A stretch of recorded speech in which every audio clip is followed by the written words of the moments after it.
but also it was very nice to see another Brazilian get a title. After that SI, like I think it was a motivated thing to grow as a region and make it through a lot of other tournaments. At the end of the day, everyone is just friendly. So yeah, we have a very nice relationship. The friendships run deep and it goes beyond shouting and cheering on stage. You know, all of that is part and parcel of this. It's a respect that is given and earned between these players. It's an awesome feeling for everyone, you know, not just us. We win for everyone. I remember things 7 years ago. Naquela época, tudo era menor. Mais en chacun d'entre nous, la flamme brûlait déjà. Über die Jahre sind wir zusammengewachsen. Y hoy son millones los que nos apoyan. 皆さんの応援は我々の原動力です Ve sevdiğimiz işi yapmamıza olanak sağlıyorsunuz.และสิ่งเหล่านี้จะเป็นไปไม่ได้ถ้าหากเราไม่มีพวกคุณ Devemos tudo isso a vocês. Därför vill vi säga Gracias. Obrigado. ขอบคุณครับ Danke. ありがとう Kiitos. merci. From the bottom of our hearts, thank you.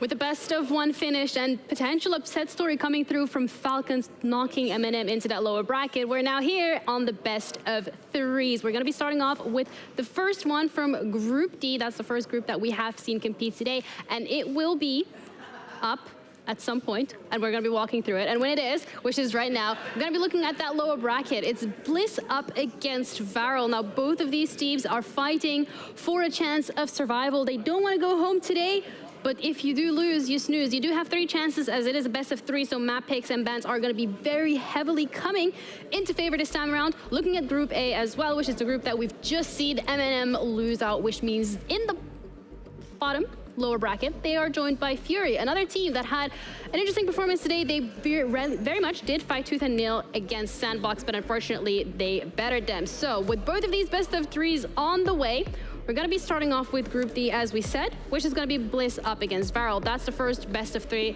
that we're going to be having a look at. And as usual, it's not going to be me who will walk you through these games. It is going to be our lovely casters, because we have Hap and Fluke ready. I was considering doing like a nameplay with your names, but... Well, like Flap? Flap? Yeah, but Mads was like Flap, and I was like, yeah, no, I don't want to go there. We might. Do you guys like it? Do you guys want to be called Flap? That's what we've been doing whenever we. No, let her have this. I'm asking if that's no, your... what would you call us, Jenny? No, that was literally the only thing that I could come up with. That's definitely not, otherwise you would have said it. No, I don't want to be put on the spot. I can't. What did you come up with? No, that was what I came up with. That was like my best shot at combining your names. Yeah. Dutch people. What? One of them. Hello, come on. Do the thing. It's okay. We'll do the thing. I don't know what the thing is. I don't know. Oh, McCast. Oh yes, we need to go cast. Yes. The 2 teams. Hey. Hello. APAC. Bad news. We're in a situation now where another APAC team has to be the one that goes home. Will it be Bliss or Varrel? It's going to be the big question that we will see answered in about, well, maybe an hour and a half to 3 hours, something like that, depending on how quick these games go. Of course, I do not expect this to be a 7-0, 7-0. This is going to be a close fight. This is going to be, like, literally giving everything you have left for both these teams. Because if you go out here now, just mentioned, going back home. And neither of these 2 teams wanted. They had, you know, long journeys to get here. And now they are on the brink of basically being all for nothing. It's tough. Obviously, people have to go home. The new system means that people go home a lot sooner with technically less things played, but you cut through, you get more head-to-heads, you get, in a weird way, more opportunities. Everybody has this double elim chance, and where are we going to be going for this? Maybe the final 3 maps or 2 that either of these teams will be playing. Do you have any guesses? No looking? No. I didn't look yet because it's on the left of my screen, but I can see it on that screen. I know. So you are still looking. I'm sorry. You can't be like, I'm not looking at that one, I'm looking at that one. There's multiple screens here, everybody. We could just use whatever we want. Chalet, Villa, Border. Yes, and that is going to be the 3 maps we're going to now.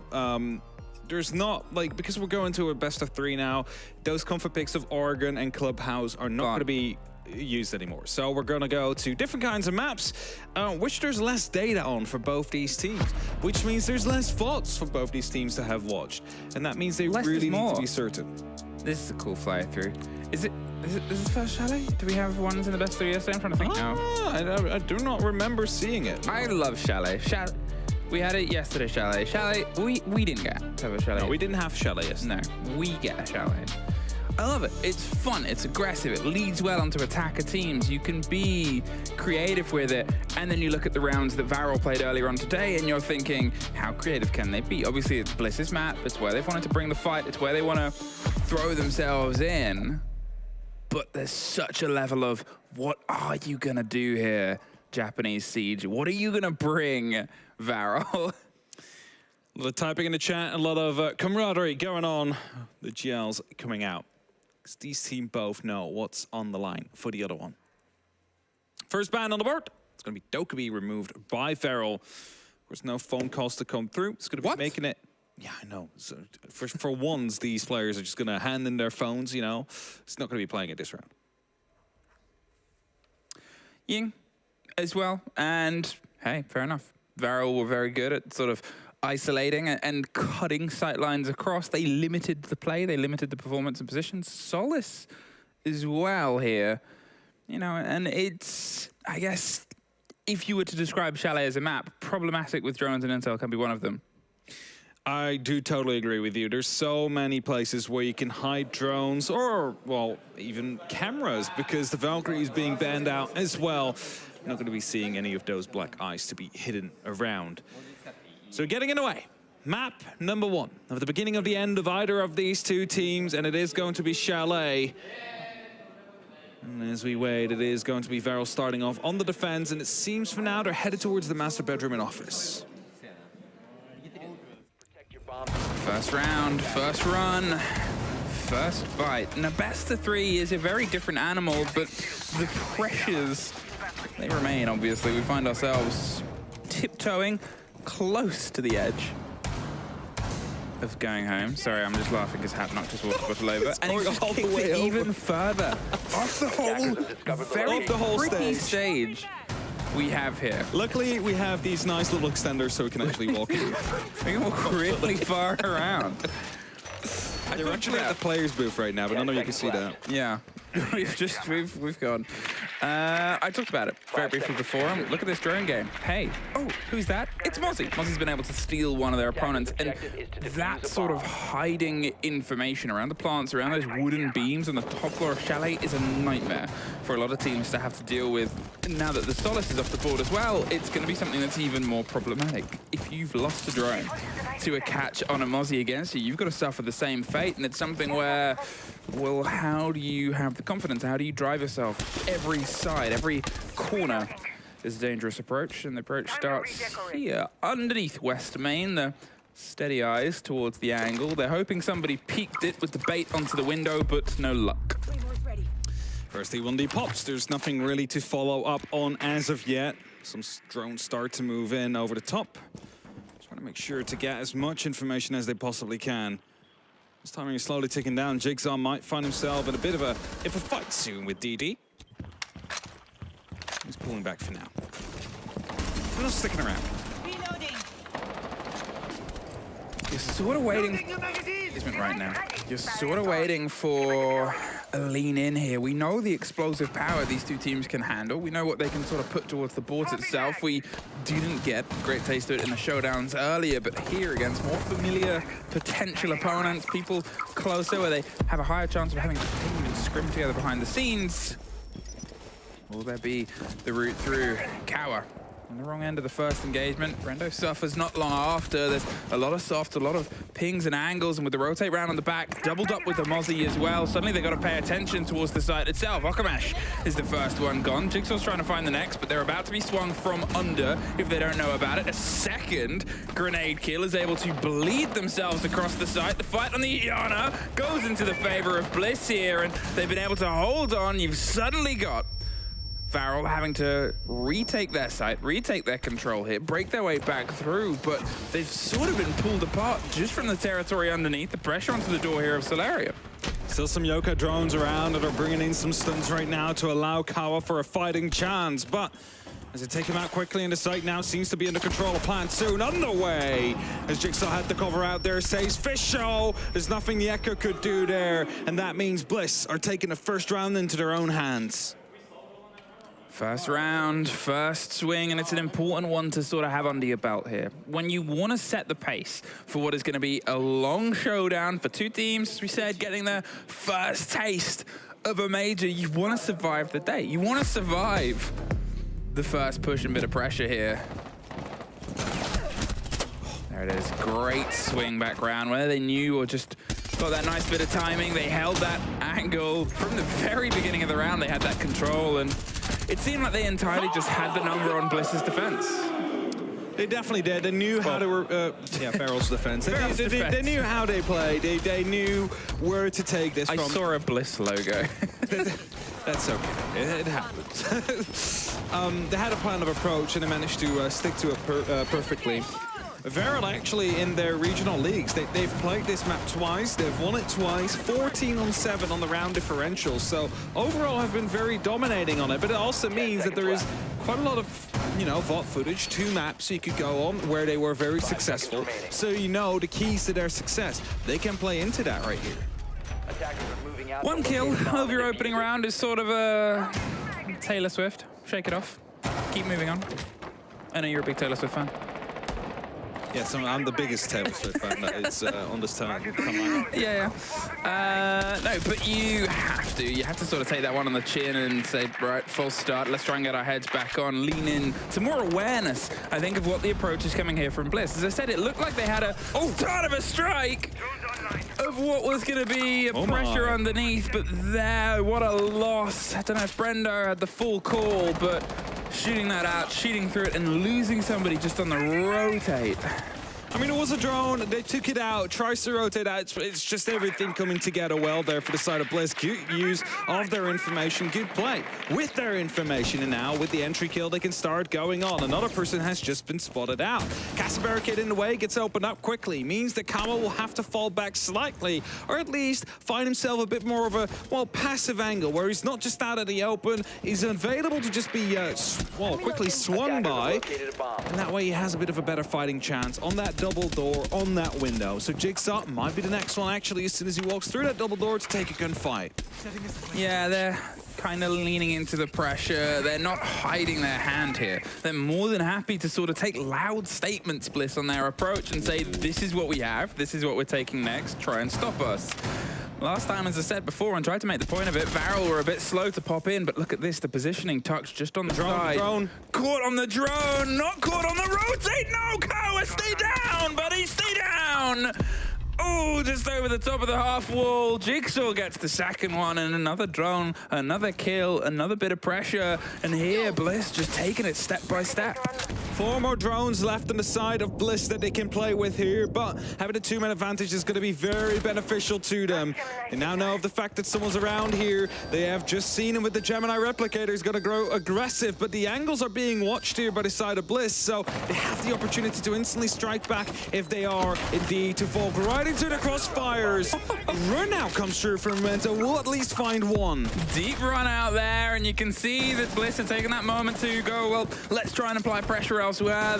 Just over 30 seconds left now, and maybe with the catch up West Main, Rento has gone, they're going to be catching me on West Main. So he's pulled himself. He's got a much longer rotate. He has to hit all the way to blue, which leaves us in what is almost a 3 versus 2 on the site. But that gets worse. They've flooded their way through. There's just attack on the wrong side, but picked back up. Akayo gets 1.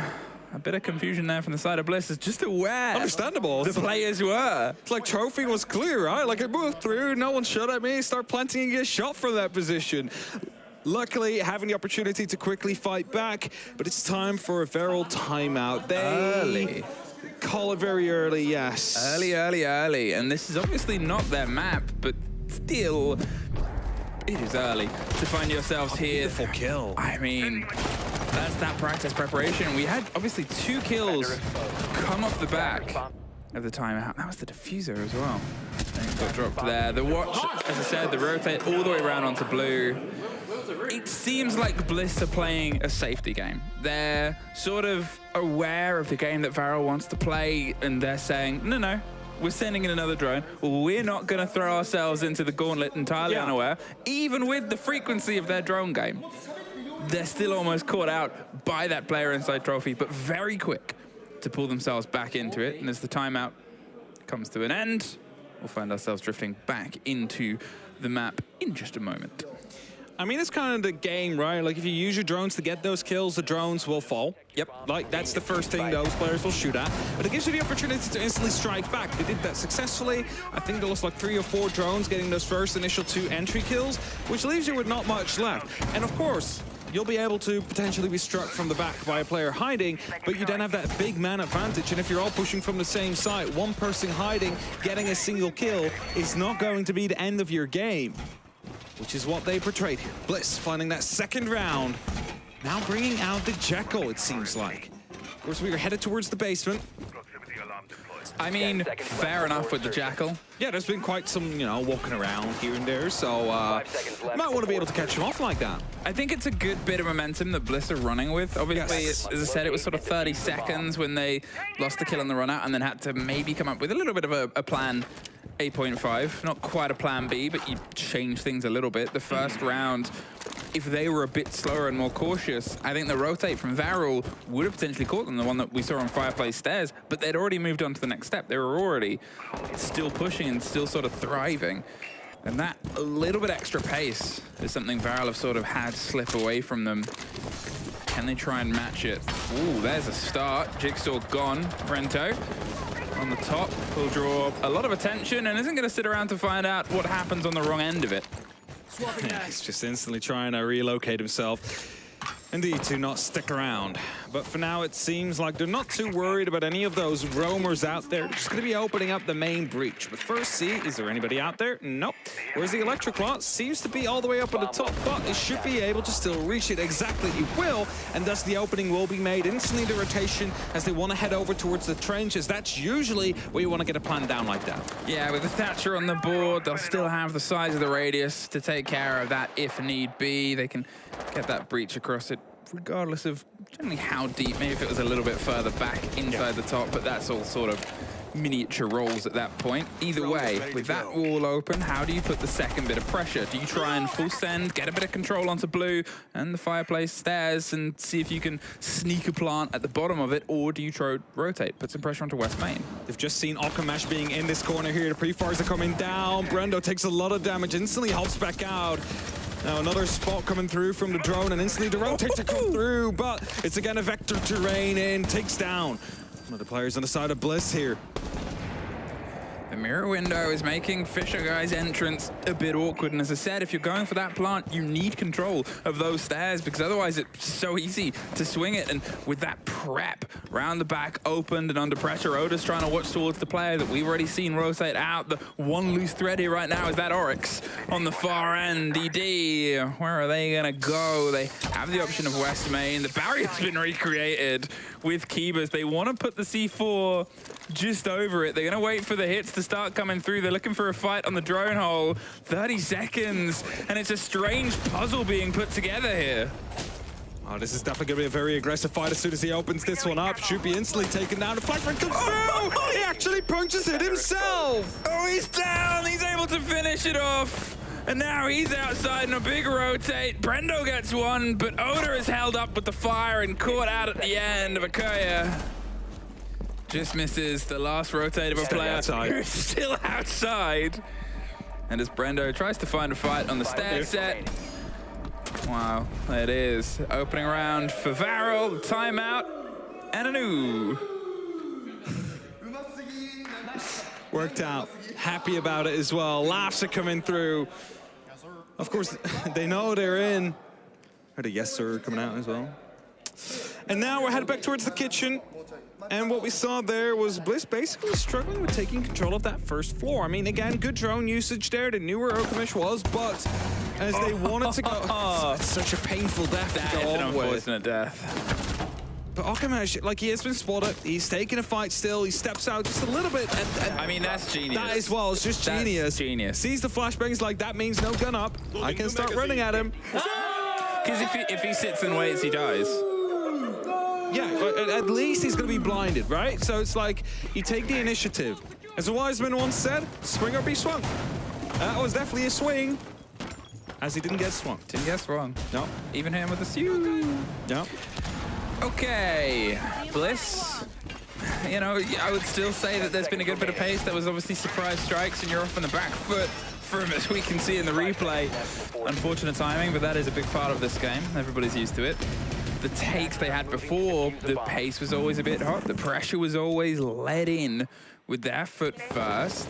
You hope that they don't forget yet. You hope that they don't find themselves suddenly under a bit of caution, because the slower they are, as I said before, the more Varrel is going to impact them. Yeah, for sure. And I think Bliss here, they'll probably be looking towards 3 or 4 rounds in this first half to find themselves in a bit of a, you know, a good spot for that second half. They're basically, for most of the way, already there. And if they keep up the pace, they have been able to keep it up. They're definitely going to be able to find another round. I'm pretty sure of it. And as the drones start to come in again, it's a yokai drone that gets shut down before it actually manages to make any impact happen. A grenade comes through, but I don't think it actually exploded in time because Jigsaw realized he was being pushed from West Main. Yeah, I think he got that read. Rento! Oh! Again? No, Brendo! Caught on the swing, and for what was a punishment to be setting a soft on the second round. We've had it 2 rounds in a row now, and that is a rough time for Brendo. It's definitely not how you want to be starting off these last 2 rounds, because the information, again, it was there. They wanted to go for a nice entry kill in the back of information, but again, shut down by someone just a little bit quicker on the change there with the shot coming through. And now they need to try and salvage this. Going down the staircase, their position has been given away by the Banshee. Rento will find, gets another kill. The yokai will come through to, well, basically assist Didi in his adventures out here. Jigsaw is holding onto the angle, has another grenade in pocket, but with the huge amount of pressure that is being put forward, Rento wants to find his third. Doesn't have a huge amount of health to make those sort of shotgun pops work, but you've still got to try and fight and push up. Jigsaw has taken that initiative. Gets rid of the frost mat so he can have some support hopped in on the back of him. Goes wider and wider for the fight. The blind is going to get him, though, at the worst possible timing, so cannot finish the swing. Rento is, for now, fine, but as the pressure hits him, there's one for Oda as well on the back end. Suddenly a 3 versus 3. They put pressure onto Trophy. They're inside the site, but they've got to try and get the kit there itself. Can Varrel rebuild, restructure? There's the Echo. Getting Jigsaw, retaking Summer Site with DD getting one more. It's all down to Oda.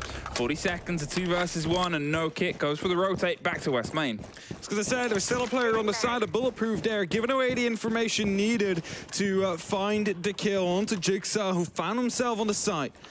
Not on a 1v2 situation. Bulletproof out there, might have a bit of line of sight. They definitely know where he is now after it takes a small amount of damage from Kawa.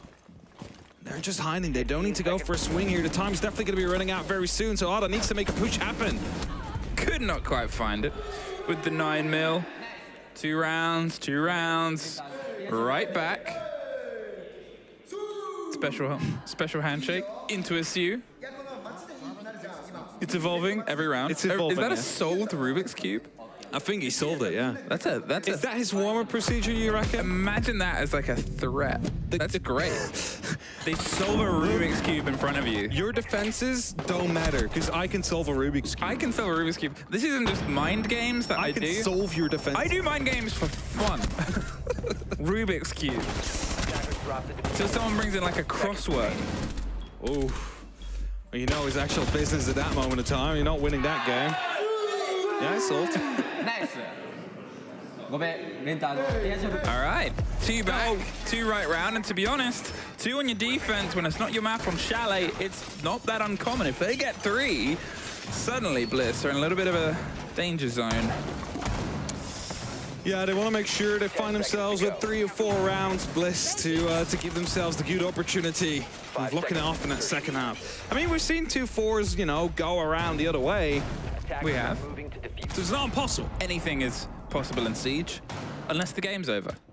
Yeah, it's not over until it's over. There's 2 sides to the game of Siege. There's more sayings like that, which basically always tell you that there's always a fighting chance. Ooh. Never give up. Little hop up and a fireplace. Cam is all ours. Can they get the mute jam to get through? They can. And that'll allow them a bit of a route. One more charge in there. The grenade is going to roll through and get them the other one. That Brava drone is caught. However, the fireplace cam, I mean, it's a great attribute to have. Gives you so much information. The mezzanines, a little bit into library. Oh! Oh! Just gonna open it up. No! How can they escape? Okamesh should be dead. That's the new reloading, Emmy, because he reloaded and there's one bullet in the magazine. You see him walks like there's no point shooting now. Might as well just finish the reload coming through. And he escapes with his life out there. As in the meantime, the clutch drone hacking some more pieces of utility. Koa now looking to retake that library under their own control after they basically had Okamesh drop out of it because the window above him was being opened up. A lot of pressure, a lot of hold above. We can hear some air jabs, just putting a circle around the players. They don't have a clean escape. Renzo tries to just get a little bit of a slip through onto the fight as Ego Bout gets some attention on the back end. They're watching that soft though, and Rento is just trying to find a fight out of every single window right now. He's not afraid.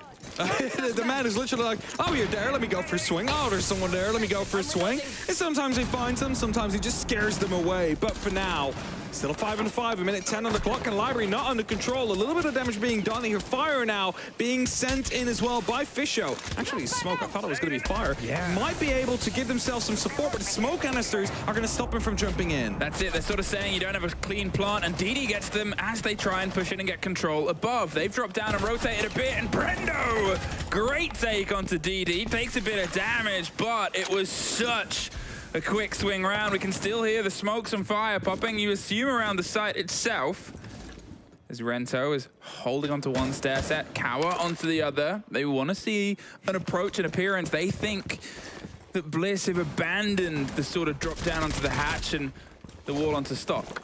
The moment Rento swaps out to a shotgun, you know it is going to be serious. There's got another kill to come through. It's going to be putting Bliss on a slight back foot here for the final 20 seconds as they need to go. That's the shotgun to come through. Rento will find him, and that means there's only one above the hatch and one on the window now for the side of Bliss to try and make this plan happen in 15 seconds. Well, they've been able to get a little bit of control, but unfortunately it's not quite enough. Okamesh gets Jigsaw, Fisher gets caught on the entrance, and Varrel with 3 rounds in a row. And I wouldn't be surprised if we get the response of a timeout, because since Varrel have taken theirs, it's been a flawless run back into this game.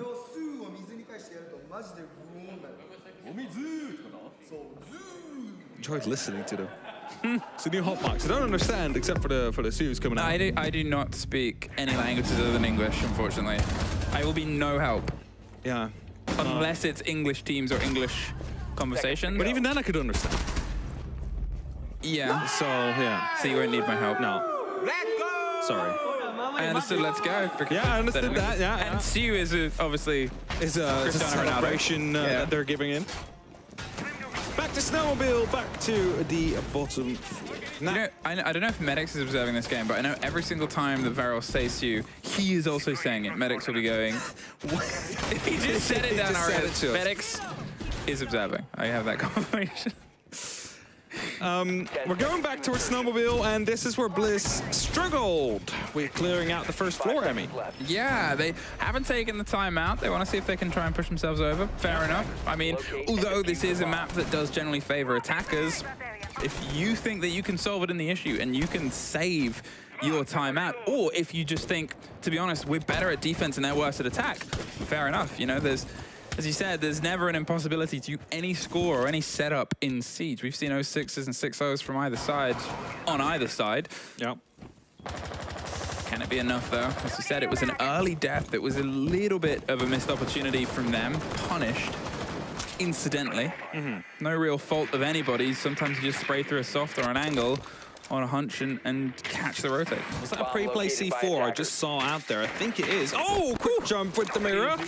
Or twitch onto the mirror, rather. Make sure that one of those windows is going to be removed. A triple EMP to be used as well to open up the main breach. Might be a bit expensive, considering you're going to be struggling out with any of the other openings you want to make now, but at least it has been opened up. And that means that Twitch drone is going to go on the hunt for the next mirror window. Yeah, it's sort of not giving its hand. We saw it not get the camera at first. I'm assuming it then popped it before it ran away, because that was what it wanted to sort of get the resolve on. Rento caught out, is going to move to a new position, wants to make sure he's not entirely caught out. As you can see, the pressure is circling underneath. The pre-based C4 caught out on the window too. Two players currently onto the dining, watching for the fireplace entrance, hoping they don't get caught by this drone, but the drone is just watching the rotate at this point. Okamash hearing the drone out there, but he's not quite sure where it is. It's on the opposite side of the door, but it definitely heard him now. Drone comes through, will confirm, rotates around, and now two players around in the kitchen slash dining area. So all they need to do is just hold up this rotate. And of course they cannot plant in wine whilst those players are out there, but that doesn't seem to be the plan anyway, as they've, you know, already opened up. They've already used a lot of the utility on the actual snowmobile side. Well, you want that floor, we'll take the top. Seems to be roaming mirror. DD with the rotate alongside the roaming mirror. One fast and one slow. Together, maybe they'll be just right, but they hear the drone just whirring ahead of them. The breach has been keyboard once again and reopens. They're still putting the pressure on, but without the control above, they're concerned. You can see Oda is waiting for the fight. The grenade over the top as the pressure comes together. Now Caillou almost goes down. Kawa does as Fisher Guy gets a lockout. There's the grenade, and there's suddenly a Bliss explosion. All four fights heading into their favor. They had the watch, and it leaves just DD. Drops the hatch. Tries to find the engagement. One's just gone past him. Goes right back. Gets the kill. The plant should still get cemented, and does. Cannot get their way out there. Bliss get themselves the even half. This game is still batting both. Good recovery there for Bliss, taking that final round quite convincingly as well. And that's kind of the convincing round you want to have before you go for that site swap. Because now, onto the defense themselves, they basically just handed Varrel their own site to them there after a pretty successful one. Not really worrying that much about that top floor. First floor rather. Not taking more than they needed. Do you know what I want to see? What do you want to see? I want to see fun attacks. And I only am saying that out of the pure envy of what we saw Varrel pull out earlier. Yeah. The game that Pengu and Parky got to cast, where we had the CC take with the glass through the Maverick hole and alongside the gridlocks. I love things like that. I know Pengu does as well. He tweeted as much. And I want to see more of that sort of play. We get a glass. We get a Maverick. Oh my word. Are they listening? Hello? Hello? Do a wave if you can hear us. No, don't, because then we'll have some they cannot hear us, people at home. We need to... I mean, we are in a player booth right now. Oh, dang, that's probably the mistake. Okay, well, I called for a Maverick and a glass. I did say there was a gridlock and some smokes to go alongside with it. Ooh, Jigsaw almost has the fight alongside the double stack of Oda, but Oda is the only one who suffers. DD was ready for the engagement. Sagon gets caught a little as well. And it seems like Bliss want to stay on the attack, at least for now. I think that was a run through a wall there with the Ramadash, considering it was on cooldown. So I wouldn't be surprised if that's where the damage came from the Oryx. Is Oda the most damage taken out there? Flashbangs over the top. The Maverick is going to go for the breach and the pressure, and the Glaz is going to see if they can get onto the back of it. They're hoping to get a lucky strike, but unfortunately the pack's empty, as is Okamash. Kawa does get one back and is inside the site though. The ash is spraying through, caught from Brendo behind. And there's a little bit of a moment where they take the drop above. They're looking to rotate their way back down fireplace stairs. Rento wants to catch anyone who moves in the opposite side as Jigsaw holds on to the wall. It's got the line blown through it, but look at what's sort of been removed here. The lion, the ash, suddenly you have those pocket players left for the pocket play and not a huge amount else. So you have to try and construct something a little bit more clever than if you still had the ash and the lion doing their due diligence. There is, however, 3 players offside on the side of Bliss. There's only a single person, I believe, directly playing on the site. However, we do just see the Orcs rotating back down for blue, so they might be trying to, you know, reinforce it just a little bit so there's not another quick push coming through like we just saw from Kawa, opening things up before he was shut down. With the hatch still open, Rento doesn't have a clean route through here without it being swung potentially from Pillar, just misses the arm. And the fight might hit him from blue door as well. They know they don't need to give him everything. But that is that sort of tragic moment where they pass so close together. You can see Varrel want to just be not gifted a 1-versus-1 engagement, but find a way to isolate it. Another near miss. And with that player in blue, they can get support somewhere else. Jigsaw goes down to the grenade, but Brendo gets the pick right back up, and they do get the player too. Oh no, they get themselves. It's a rook. Yes. Everybody with the plates can pick herself back up. A beautiful shot. Still not an opening though, so that will be made now with a blowtorch as DD's coming in from the side of the blue hallway. He's going to be providing some cover. If he gets this kill, which he almost does, just 1 or 2 shots miss. All they need to do now is try and get themselves in, try and go for a plant and make sure the cover is out there, but a rotation over the top might make that difficult. Oda does get the kit carrier. They go down. And with Sagan getting the next Bliss, they held on. They were sort of under a lot of pressure from the site quite early on, but the setup that they had meant that nobody fell for that glass trap and trick, and even the players that just broke their way into sight, they were still being watched from above, in the rafters, and they were sort of handed their own game there, Varrel. I mean, of course, if you start comparing this round to the one we saw in Clubhouse earlier when they went for a CC plant, it's not like you can make a small line, have the cover out there, but also enter the site quickly from a different point to go for the plant at the same time. So, you know, it didn't really work in that way. They weren't really able to force the players out of their positions, so they would be walking right into the lines aside off the glass, which allowed Bliss to just play it a bit more passively, be a bit more off the side, use that hatch, use the verticality to their advantage, and so they did. And now in the lead. 3 more rounds, and they find themselves with map 1 out of the 2 they need to continue. The setup of the laser gate on the outside of box, I'm curious to see how they try and play that. If it's just to sort of stop the rotate, you'd often put it on the other side. It might burn a bit of utility and put a bit of cost in. Either way, you can maybe try and pull a trick. Talking of, Sense is on the board. Another operator we saw them bring a bit earlier. An operator I'd like to see, to be honest. They've got some good bits of utility in the right places. Chalet is definitely a place with right places, but not always this site. You usually see it coming out from the kitchen and dining side, right? Like, use these, the rolling light screens. And onto the bar site as well. And the bar site as well, through also the drone hole often. But not the case now. It's not really a drone hole out here on the top floor you can use, so gonna have to find a different way to utilize that gadget out there and make sure that the light screens are gonna be successful. Looking at the opposite side though, 2 impacts and the nitro cell could be used to stop the light screen from popping up, but also the warden on the board is gonna be there to basically look right through. So warden on the bottom? On the board. Warden? Sorry, you were making a point. Yes, completely derailed now. My bad. Was going to be making it difficult for them to properly utilize the light screens. There you go. There's no one on the bottom floor. What are you saying on the bottom? I'm so confused. Well, I said warden on the board. Okay, yes, now I get it. Okay. Minute 40, and as the pressure starts to hit the windows, they burn the gate. They burn the laser gate there, and they see if they can try and catch a player on the back end. Kawa gets one. Oda gets one right back. And in the blink of an eye, that engagement sort of comes together. Great for Oda to be there to get the strike, but still, an unfortunate loss there for Brendo to go against them. This grenade, is it going to be tucked perfectly?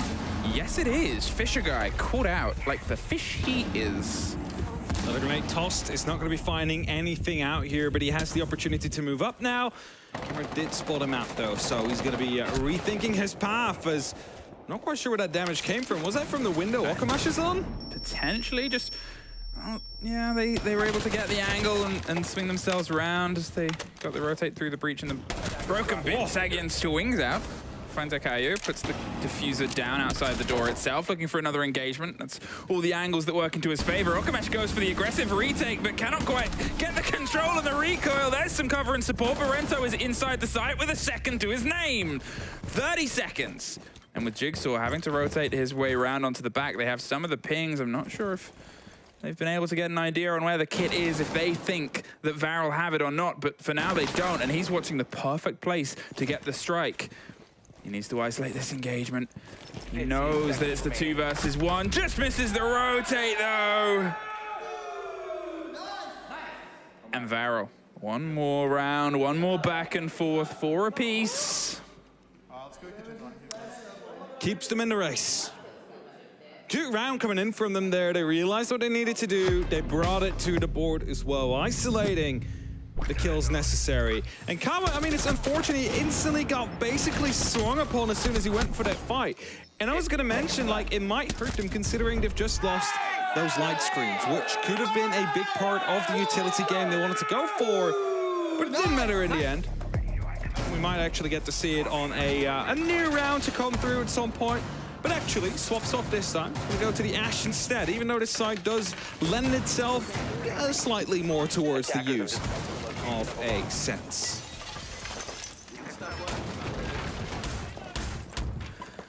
How do you respond to Varrel players running into the site? Because there's 2 rounds in a row where suddenly it's like suddenly he returned, suddenly Palpatine came back, suddenly Varrel is inside the site. And sure, the first time round wasn't so successful, but it's a tough problem to try and piece together because it really is a sort of blink and you miss it gameplay that they're putting down. We see the sense again coming through. We see the track stingers of the gritlock, the glass. So there's definitely going to be a bit of a combination coming out there. Give me the game. This time, only the Warden on the Borden, as you would say. Warden on the Borden. To try and counter it. We also said that this was a site that we like to see the sends. You've got the drone hole that rolls it through, and the Warden, as we said, is the entire piece to stop this, helped by a couple of C4s. Otherwise, that's it. Otherwise, it's just the gunfight, the swing onto the shields itself. It's not as sort of solid as a prepared hold against that take. We have seen great movement from Bliss. We've seen them have these opportunities. But as I said, if there's this weak spot that Varrel keep finding, maybe a structured approach is something that will work better for Bliss. Maybe if they have the expectation of, okay, well, Varrel are doing this setup, they're going to try and roll this sense, even if it's a faster play, they'll have more readiness for it. And if they do want to go for it, Oda is playing quite aggressively towards the actual wall. Might have just been spotted out by the drone out here. Definitely should be now as the hole is being created up to potentially toss a C4 over. And that C4 is going to be coming as soon as an exothermic pops off, just to make sure that either the exothermic dies, which then leaves them without heart breach, or the player dies. They've got the grenade. There's a C4. I think that maybe got to throw. Yeah, got ripped. It's ready to go through the angle. The pull on the grenades is just the sort of bait on the pressure. It doesn't get the catch, but neither does the grenade. Both of them missed out there with their explosives with the pressure of someone else throwing it. They pushed their way all the way up, but with a bit of suffering happening on Torrento, they've been able to get themselves all the way tucked in. Akayo gets rid of Oda with the risk he played. However, they still don't have that control above. There is still the players putting the pressure back on, and Brendo is still standing. We talked about the importance of this operator to rebuff this hold. It's just if they go for the take that works against him. Suitcase there, blocking up the line of sight on the head, and means Okamesh is not going to be able to instantly fight back. Sees another opportunity. It's actually Fisho that takes down Kawa. That's your sense gone. And that was a big part of the potential play to come through. We didn't really see the light screens, but indeed, their response comes through. New smoke to be used, and that's going to be leaning into the next plant. They're going to ping where the plant is, but this is the vertical control I talked about. Sagan's going to swing. He's not quite able to get the angle either side of it, and the 2 versus 3. It's the plant that goes down. They find a body, but all they can see on the hold is people running away. They've pushed themselves up to the balcony. They're about to swing on his side. I don't think they know. Yeah, they didn't know. And Okamesh puts them into a 2 versus 1. The Jaeger wants to try and get revenge for the first fight. Doesn't quite have the white. Still with the energy they've had since they won their first round earlier this play day. They pull themselves further and further along in this showdown, in the first map, and in the lead. But now they're also starting to feel like they can win this map. They're starting to focus more. If you've realized it, the celebrations are starting to get shorter because they know there's work to be done. And beautiful shots to come through, the smoke working perfectly there, you know. You cannot really rotate through that, but you kind of have to because otherwise the planet goes down. And Okamesh locks it all off. I hope there's a lot of C's and nices in chat. Because if there isn't chat, you're lacking. Yeah, every single time they win a round, you gotta be ahead of the game. You gotta hit the C's, you gotta use it. You gotta hit the nice. All right. 2 rounds of Varrel, and you find yourselves with 1 map in the pocket. It's the goal. The start if you want to continue throughout the series, throughout the tournament, throughout the GSL bracket you're in. And again, the glass to come out, they really love their glass. It's honestly, I wouldn't be surprised if it gets banned next map. I mean, if you're looking at the sort of next map as a follow-through, you kind of can get more of a difference. I think I love Chalet because it can be very good and constructive for attackers. Yes, I agree. Villa is hefty. It's rare to have big changes in Villa because the map doesn't allow it. The skeleton is just so thick and unmoving that it becomes trickier to do creative plays. It doesn't mean you still can't try. It doesn't mean especially you still can't play the glass. However, probably not going to be as suddenly devastating as to more of a repeated approach. Jigsaw gets the first. Rento is gone. And a 5 versus 4 without a quick response here. They almost find the fight onto Sagion, but it's DD and Oda getting the one right back, keeping that body balance into their favor. Sagion wants to lean into this engagement. The grenade is pulled, thrown, and perfectly delivered! Ooh, that's one of those things you have nightmares about. Just perfectly bounced off the top of the shelf as well, just rolled right into his face. Brings it back to a 3-on-3. Goes another tight angle held all the way through the library here. They're hoping to find yet another kill to put themselves back in favor. Because the library is often a very important part of this take. And as long as Oda is out there, it's going to be almost impossible for Varrel to take that under control. So they need to remove him from the board before they can start thinking about the plans. Movement on the rappel will give some of the audio game, but they're actually not going to sit around too long. They drop themselves down, rotate, and want to try and apply a bit of pressure directly towards the site potentially instead, because Kawa's coming up underneath, and if the two players can suddenly get control of Prep in this back line, well, you got a big risk. There's a C4 into one. Kawa gets Jigsaw right back. They still have the kit, and it's making its way inside the site right now. They watching and missing a bit of the motions. The Nomad has, as I said, already got themselves around here, tucked onto the other side. They're going to go for maybe a plant. They found a pocket, and they've missed this catch, so Oda has to drop down. They've got the Capcan for support elsewhere. They're looking for the engagement, but it's a post-plant swing round. Where's the player gone? Well, Kawa gets one. It's a 1 versus 1 suddenly. Oda is going to see if he can pick up the pieces, finds the kill! And he might have missed the rotate under the hatch, but the important one is the one that keeps them level. And we move to 5-5. Doesn't stop them from the celebrations to come through. Hey, you got to keep good spirits. You got to keep the good spirits because it keeps you in the right morale. And morale is very important in a game like Siege. You need to believe that you have everything it needs to take that win. But it's a very important round to come through now, because whoever wins this one is able to put the pressure onto the other. C4 by the way there from the side of Brenda. And as they move on, after a good clutch from out of that 1v2.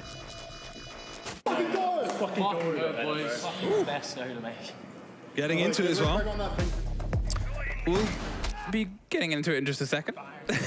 As you can see there, I didn't truly have to say it. It'll be a quick tech break. And I know I said it wrong at the actual start of this, very early on. Was that this was Bliss's map. I was incorrect. I wrote the graphic down wrong because I saw Bliss's logo and I thought, well, no, I wrote it down, but it's because they started on attack. I'm dumb. That's okay. This is Varrel's map. Yes. Obviously. I thought I would just take this second to clarify. I wasn't going to because, you know, the game was in progress and obviously occasionally I look to your screen and I see the UI. You look to, because you... Because my screen doesn't have it. Ah, yes. Okay, yeah. I'll look up... So I don't have... Oh, he's doing the Rubik's Cube! We need to stay on this production. There's no way you can cut off this now. I'm glad you added the music. Do we have a timer as well? I'm sure people are timing. Do we have a poll? Will he complete it in time? Someone threw a poll up. He's getting there. He's getting there. He's definitely getting there. Oh, Look at him. Lightning. He is lightning. Super quick. That's a Sue coming out. He did it. He did it. He did it for a second and then he instantly smashed it up. No, because there was one on the other side probably still off. There you go. Hey! And he's instantly gonna mess it up again. Now we're gaming. See, this is just how he stays in focus, I reckon. You know, you're waiting. I mean, it's brilliant. Just keeps him busy. That's not a Rubik's Cube. No, it's not a Rubik's Cube. It's to keep your hands warm. Oh, he's got notes written on his hand. We can't read them. No. You wonder if it's... Was it notes or was it a tattoo? I on don't the know. inside of his palm? Oh, man, I don't know where people put tattoos down. You can do, but the reason you wouldn't generally go on the inside of your palm is because that skin is replaced quite quickly. Does that actually then remove your whole tattoo? It wouldn't remove the whole thing, but it looks worse and worse over time. That's why you usually get it. It's a, you know, think of how many things you pick up. So, I don't have tattoos, so I don't know. So I'm just asking. All right, he's gonna go again. I mean, you can still get it if your heart is into it. I'm not gonna stop you. A second solve that quick. Honestly, unbelievable. I would be shaking in my boots right now if I was Bliss. It's 2 solves. 2 solves. Do you think you could do a Rubik's Cube? With enough time, yes. Okay. I mean, there is like a certain rhythm to it. Yeah. You learn. A friend of mine is a Rubik's Cube sponsored cube person. They're not as in like they're physically a cube, but they get cubes from Rubik's. Well, I mean, they it off to someone else. They do like tricks and magic with them, and they can solve it with like one hand and their eyes closed and all that stuff. I don't think I could solve it with 2 hands and all the time in the world. Rock, paper, scissors. Rock, paper, scissors. Someone else is fixing the cube now, by the way. Yeah. Move the camera. Come on, move the camera. To the cube. To the cube. Yes. We're cubing Oh, up. fixed it. Solved. That's 3 cube solves. 3 cube solves. That best be in every replay. I'm requesting it now. Every replay package, not even if Varrel are playing or not, needs to have a Rubik's Cube solve in it. Hey, I've got a sneaky peek. It's a sneaky peek. All the players are pretty much back in the server now. Yes. There was obviously a tech rehost on 5 apiece on this, the first map, Varrel's map. They have a chance to push it over. Bliss still have their timeout. They still have a chance here, and for the pressure they've been able to put together, who knows if they can try and push this one over the edge before we head into the heftiness of a Villa. Completely different map as well with the way he plays. Someone give Bliss some Rubik's Cubes as well. This is how we should decide the rest of this map. See who can solve it the quickest.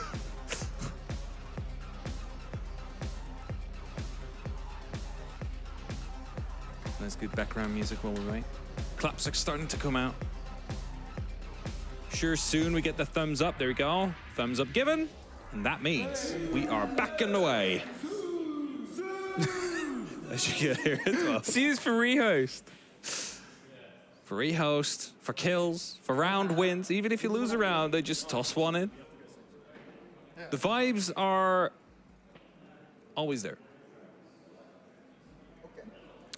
5 apiece. Now, if you're unfamiliar with how the rehosts work, at that point, the defense has to do everything in terms of selection the same. It's the same site and same operators that they had. They can change how they do their setup, but otherwise, it has to be put together the same. The attackers, because it happened and the rehost was called during prep phase, they can still repick. They can still change up what they're doing on their approach. They do not have to stick with what they had before.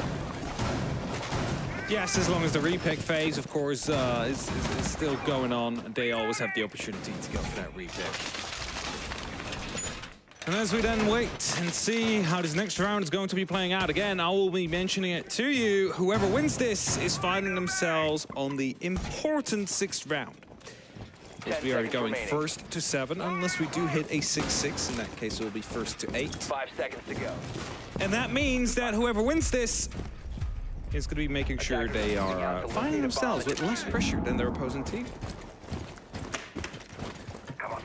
I just dropped my phone. I don't know if that was picked up by the audio, and I'll be very quick on this because I'm getting very excited messages from James Devmarder Stewart, the Australian man, who's obviously full of Australian facts.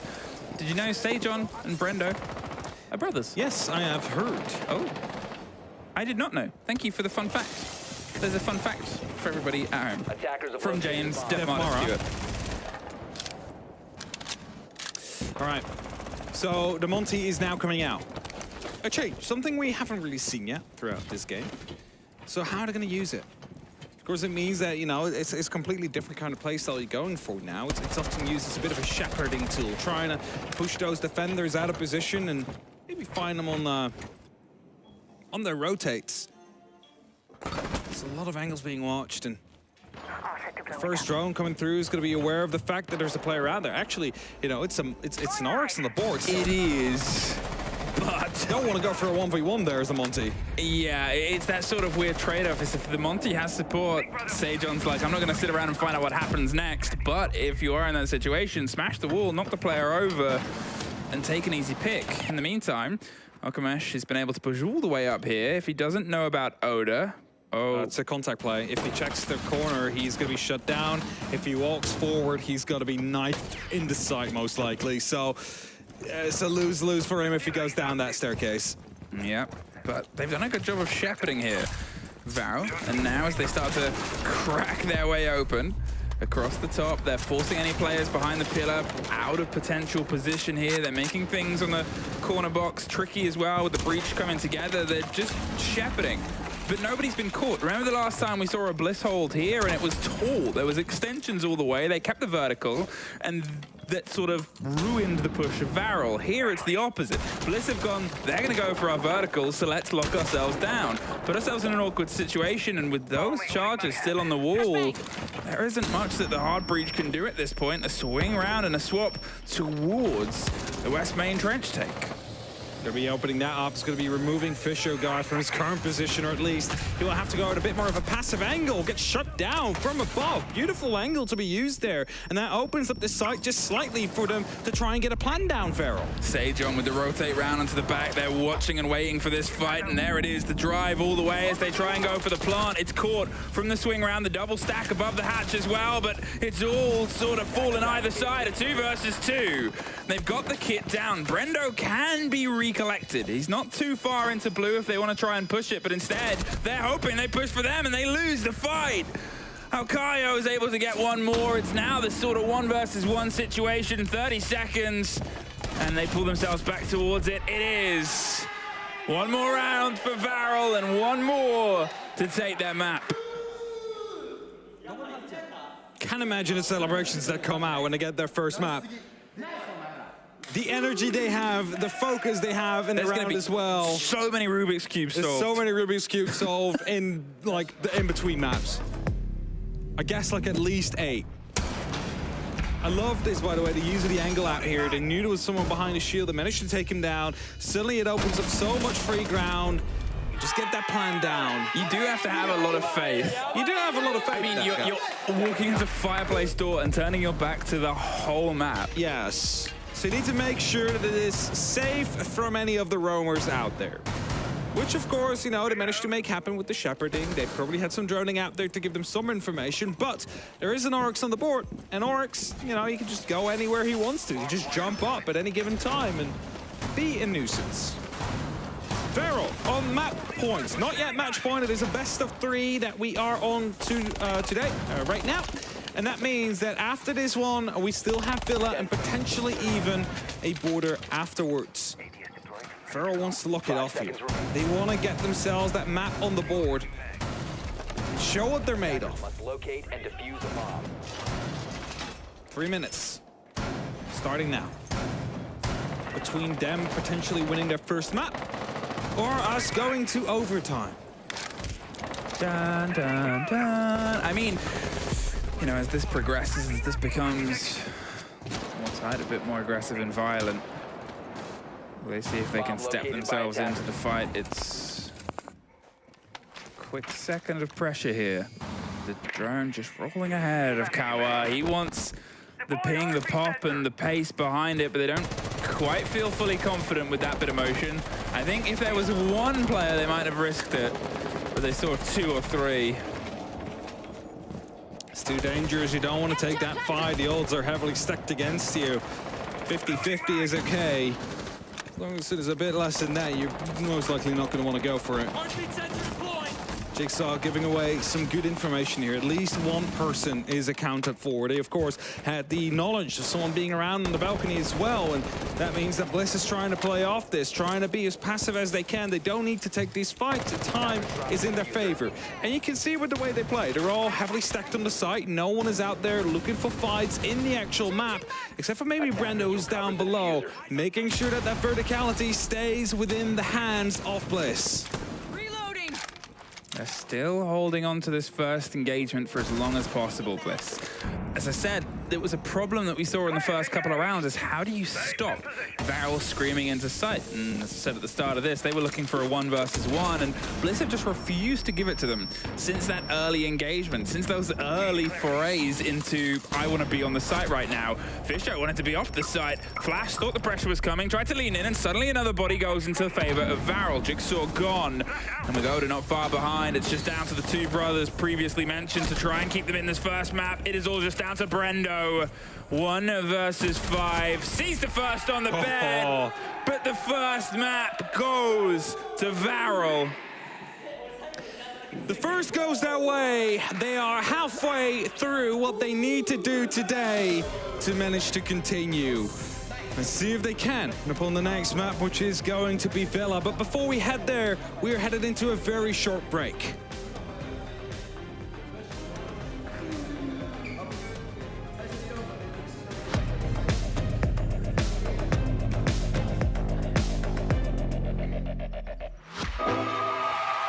Last man alive is Necrox. His MVK is on the floor. It's looking. Oh my God! They did it! They've done it! A double APAC semis. I remember I looked like this to Kanto and Go. I'm like, what is going on? And it's just one of those like, this should not be happening, especially not against such a strong team as EG, and it did. Fnatic demolish EG with a 2-0. Dizzle takes it. There's rare coaches that have been able to achieve what he has. That's immensely unusual.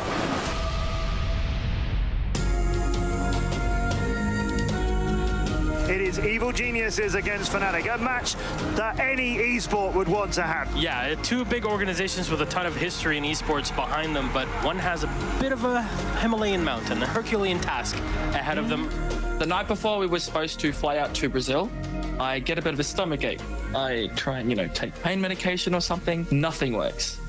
They run a couple tests on me, and I finally get the news that I have appendicitis and I need to get surgery right away. He was not able to fly to Rio de Janeiro for the Pro League Finals at the time. This is your in-game leader. It's your captain. It's a big, big problem. The unofficial ruling was to be that we could find a substitute as long as they weren't contracted to an organization and hadn't competed in any of the Pro League circuits around the globe. Yeah, basically we had to make the call, and it's like, look, there's nobody else. I guess I'm just going to have to play. Normally when a coach has to become a player, we're always thinking that's going to go terribly wrong. And to make things worse, Dizzle came from Xbox or console, so he didn't play with mouse and keyboard before. It is interesting, though, when you have the coach playing, because he's potentially coaching in real time, especially as they've lost their IGL. It had been almost 2 years since I played competitively, but that having been said, I generally always had a competitive spirit and I have nerves of steel. And Dizzle will glitch it! Fnatic to take the 3rd round! Dizzle, in that event, was called Diz God from that moment on. Round 4 for Fnatic, and APAC 2 rounds away! I knew he was a good player on Xbox, but I knew he knew how to play the game. I just didn't know if he was mechanically up there, and obviously he was apparently. We knew if we're going to win, it has to be on Oregon, and the call came out and just said, guys, we need to get out there, need to give them pressure, just don't let them get comfortable, don't let them execute. I'll never forget Aces bringing FO12 Ella and jumping out the window on Oregon from Armory, and then, getting 3 kills and finishing up the game practically for his team. Last man alive is Necrox. It's looking, oh my God, they did it! They've done it! They've done it! Fnatic demolish EG with a 2-0. Look at that, they can't believe it. We can't believe it. The crowd can't believe it. And they just got destroyed by APAC. It definitely sucked not being there, but I just thought it was great that the guys won without me and they won with Diz. I just couldn't believe it. Like the crowd went up, and I'm just sort of sitting there going, like, is this real? And then to have like all the thousands and thousands of Brazilian fans like chanting and stuff. We've never had so much support before. It was absolutely incredible.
Well, hello and welcome back here. After the first map, we find ourselves hurtling towards map 2. One of these two will go home, and Bliss are currently a little on the back foot.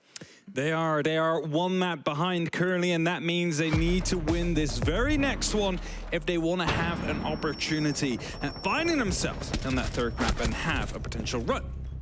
They're qualifying themselves for phase 2 of the major as well, because that is what this first phase is all about. Survive the GSL bracket, do not get sent home before you make it to the Swiss. Well, as we can see from this Chalet, it was pretty much the distance, aggressive. Both teams kept on leaning in. Both had these moments where suddenly they were executing, suddenly they were breaking their way through onto site, and suddenly there were these rotates as well coming out on the side of the defense. It kept on being little pocket corners, little moments of coordinated aggression, and sometimes little hero plays just being in the right place at the right time to turn it into the right result for your team. Here though, with it being the even half and Varrel heading onto their attack, onto their map, they just sort of had that extra bit of momentum. They had that extra little bit, and Bliss pushed them to the limit.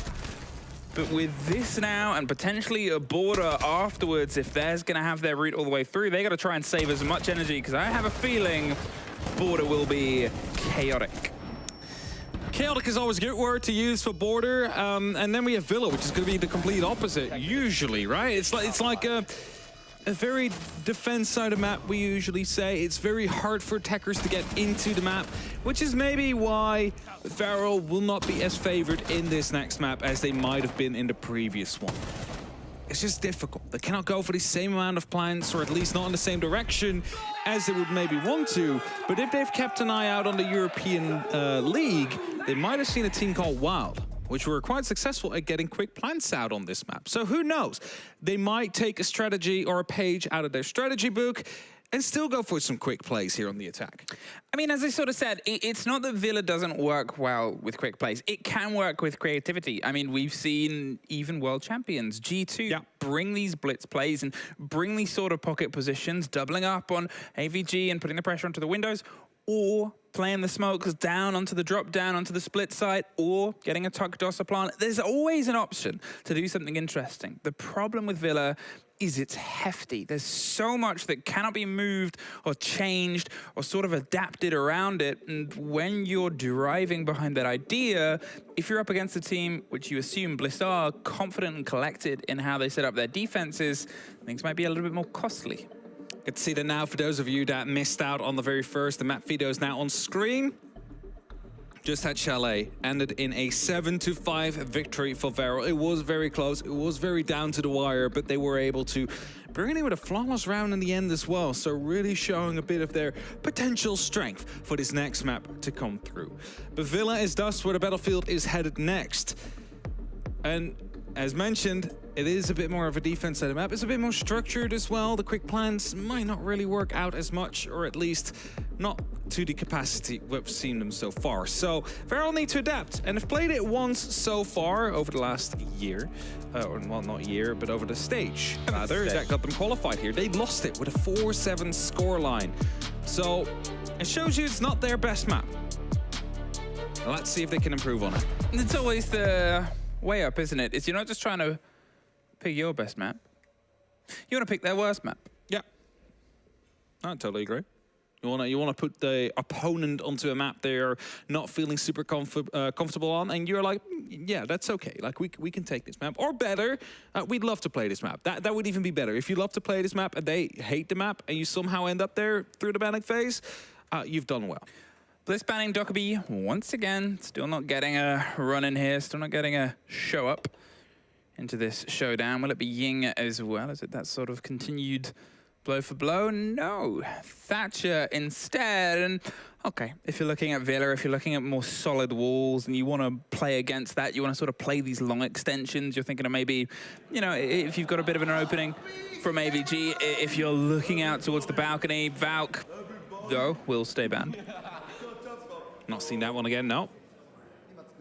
Of course, a lot of spots out here on Villa as well to hide those cameras. So seeing that removed, same goes for the Solace. No surprise whatsoever. You want to make sure you hinder the opponents, their opportunity of gathering information, and you know, both those operators do that. Only one change. Small change, yes. Small change. I still would say this is a very different map to Chalet. It is. But they are starting off on the attack. So I just want to see how they're going to be able to bring the style that we've previously seen onto a map like Villa as we get going with Aviator games. Yes, Aviator games. For a second there, I started doubting myself whether. What did you think it was? Did you think it was like Aviator Kitchen? It's not games, but I was like, it is games. They play games in there. Yeah. Do you know what games they play? I know there's a roost table on the Aviator side. Yeah. But I kind of a noticeable table in the other room. Don't show them on the observers. Okay, or just do. What do they play? I was going to go for a Rainbow Six Siege, but I think billiards. Billiards! Or pool, or snooker, depending on what you call it. Hey, there it is. There it is. Tables and tables. And also a vault full of guns, because that's always fun. Okay. Yeah, that's the kind of billiards you can play, right? It's like gun billiards. Hey, you know when I said sometimes G2 played a blitz? Well, apparently, okay, wants to do exactly the same thing. Alongside the Ying, the Ashe, the Lion, and the Iana. Oh boy. Everybody get yourself ready. I think we might be about to go quick. Definitely could be here. Seems like a Candela is already being waited to be tossed in. Just the window needs to open up, and after that, instantly the explosion will take place. Co's ready to open up. The breaching charge will be coming out just momentarily, and after that, it is just gonna be the train of the Blitz to come through. There's a grenade coming in from underneath. They're going straight over to the top of the main stairs, and they get the drop on the kill itself. The smoke canister is stopping the entire swing as they push their way up from underneath. There's the Iana. Gets one, but does get dropped. They lose Rento, they lose the Ying. They've been able to force themselves control here of main stairs and of study. They're trying to dabble with the fight onto the next. The Blitz goes down in the smoke. They don't know, but Cow is inside. They're going to keep pushing on. They get the down on the rest of them. And with two players currently on the floor, whoever gets the read-through is DD. Gets it on the back, and now it's Brendo. It's 1 versus 1, technically. Alkayu can give them some support on if they push themselves further around in terms of, hey, they're over here on my dying body, but they're still not dead just yet. 1:30. And inside the gun vault, Kit Pink. They know the diffuser is down, so they're going to be able to play that here to pick up comms just in time. And the rotation is just too late, but he still gets the team kill. Oh, that's a bit of an odd one to go out there. Pick up the Blitz just to take him down right afterwards. But that Kit being down is the crucial part here, because that means that within these next 60 seconds, they need to make a decision. It's down in the hallway. Brendo has an opportunity to hold off on that, and as the fake Gemini came in, he might not be expecting this to be the real deal until those shots just came through. Brendo is holding onto this corner. They have at least some of the intel, and they know it's 2 straight shots, and they can keep their eyes on the Kit itself, but as you said, that is awkward. You got to sort of turn your back to it to get the recollection. There's still the pings, and now it's back in his favor. And now you'll see the Kit's gone. They've got themselves tucked around. They are going to hold the plant as well. They charge themselves in, but it's a post-plant situation. He took a risk. He assumed they'd pop up. He just misses the cap on the swing round behind the chassis either side. Brendo takes a lot of damage. DD, he has a little bit more, but it just takes a bullet to score. DD goes down, but gets the kill. I was going to say down just a little, but found the fight at the end, even with the kill. I'm a big fan of this team already. Just by the energy they bring. And the Blitz worked perfectly. It seemed like an eternity ago, but as we go to these replays, you will most likely see at least some of it, because it just opened up the opportunity, because they were able to walk in the back of it. I still don't understand the team kill there, but at least, you know, he got the kill in the end, got the plant, he won the round. We can forgive a team kill on the Blitz. I guess you just have a couple of questions. He still celebrates. Of course you are, you won the round. Hey, via the games again. Now, I did say like we're not going to see the same kind of quick rounds like we've previously seen in terms of the glass, the smoke, the Maverick. Now we're getting Blitz. Not now, but like previous round, we're getting Blitz. Yeah. Worked perfectly. I mean, it did what it needed to do. I think that's still the sort of statement coming true, though, is that there's sometimes the plays that you want to make. If you want to do these surprise plays, now my brain finally puts the sentences together, is you have to do them in a way that Villa lets you. You can't sort of grab Villa and say, this is the ride we want to go. This is where we want to go with this. Villa goes, no. I do not. Italian words. We stay where we are. I'm sure if Rhett like is watching, he's going to be appreciating that. That's my impression of Pietro. With hand gestures, obviously. Now, yesterday, Carter really managed to make him upset. Yeah, because he said there was noodles. Lasagna noodles. He said noodles are in a lasagna. He's going to be listening to this. He's going to be absolutely upset about it now. But Pietro was like, what do you mean, noodles? Yeah. Yeah, he went down in Pietro's estimations there. Camera caught out the Twitch making some progress here on the back end. They're just seeing who's loose, and they're concerned about maybe a hop out here from the library side. There is a Claymore in position, just in case, as is standard, but still, you have to be a bit cautious. A lot of pressure onto Brendo on the back end. He was obviously almost the hero of the moment, the previous round in the 1 versus 1. Have they seen the Capcom traps, though, with that Twitch drone? I don't think they have. Luckily, Didi is going to go for the wide opening here, though, but doesn't actually split out the player that's on the opposite side, so he needs an additional drone if he wants to get that kill. He's making too much noise now.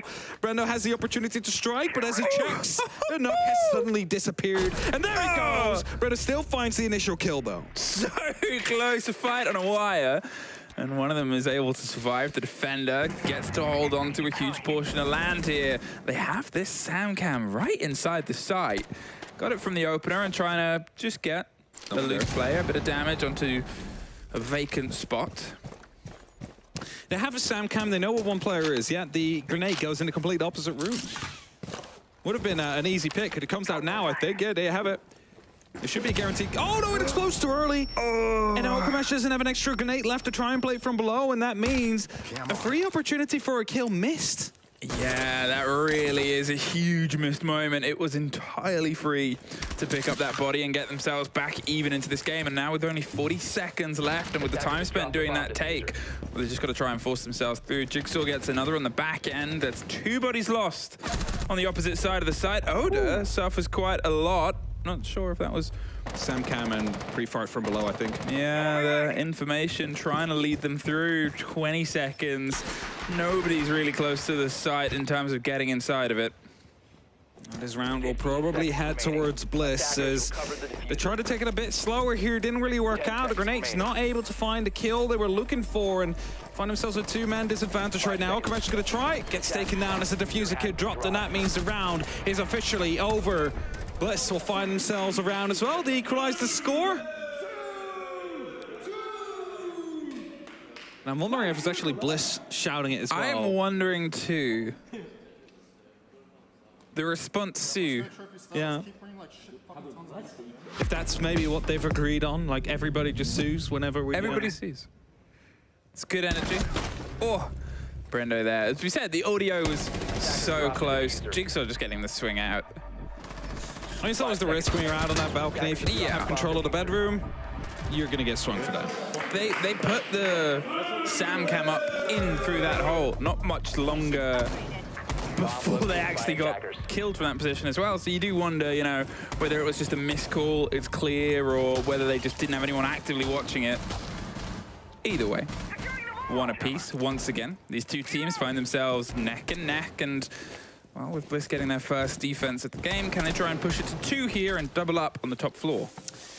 The last round did worry me a little bit, though, for Varrel, because, I mean, there wasn't really anything to that push if you looked at it. Like, they were trying to open up. They had some good information, tried to play grenades from below, but nothing really connected.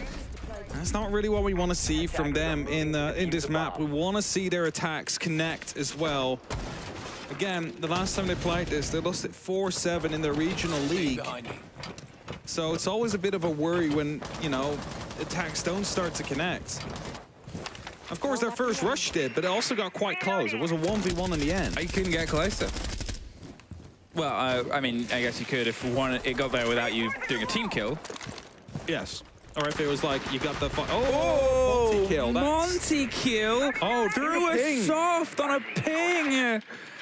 That is a bit of a tragedy. The man is, I was going to say, oh, 2, a third, no, say, John gets DD, but still, I thought there was almost going to be another lead into a fight on the back there of Zulu.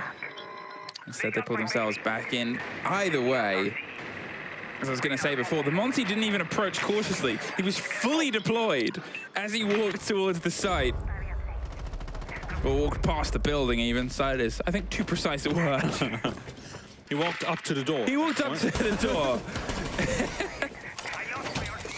Drones are coming through. At least there's still a man advantage here for the side of Varrel, so that's always good to see for them.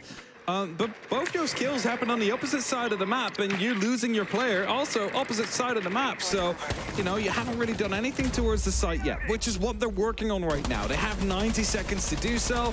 Rente's going to be opening up the small window as well as Fisher Guy manages to go for a response. I'm not quite sure how Okamesh took so much damage out there. It was actually going to be swung on here by the frost. Should need to be very careful for not being taken out from the windows. Yeah, I mean, Fisher Guy is pretty hurt at this point.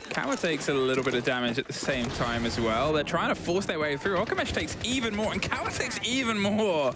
And it's little snaps of damage, but it adds up to death by the end of it. Fisher Guy finally gets put down. He might get picked up, though, as Sejon comes around on the back end and doubles up onto the Solarium stairs. Kawa's trying to buy themselves some room. They're still looking for an engagement here. It's technically a 2 versus 2. Now they're down inside the site. They know that somebody's off. And Kawa might see if he can try and pocket a plant at this point. The Monty's holding up close, giving hyper-aggressive pings, but look what they're watching towards. They know they're trying to bait the play onto the door. Oda gets one. The pistol comes out for one more. It's a 1 versus 1 now at this point. Finishes off the player, sprays through the soft either side. Oh! Unbelievable take there by the Monty. A little cheeky wow fade away on the final pop. And our man does it all. Rubik's Cubes and Monty kills. Was it a 4K coming down from the Monty in the end? It was a massive round coming through from Okamesh. I didn't hear any Sues, by the way, coming out for this one. I mean, There was too much shouting. They didn't need the Sues. They just let the play talk. Oh, okay, so he got the down here. That's just Sejon trying to swap back from the SMG to the shotgun. He couldn't fight back. And then just this one shot. He was empty as well. It was the last bullet and the pistol. They can't believe it themselves. He's like, I just made this shot of my life. I made the same gesture. I couldn't because I have a tablet in my hand. I was like, throwing that away.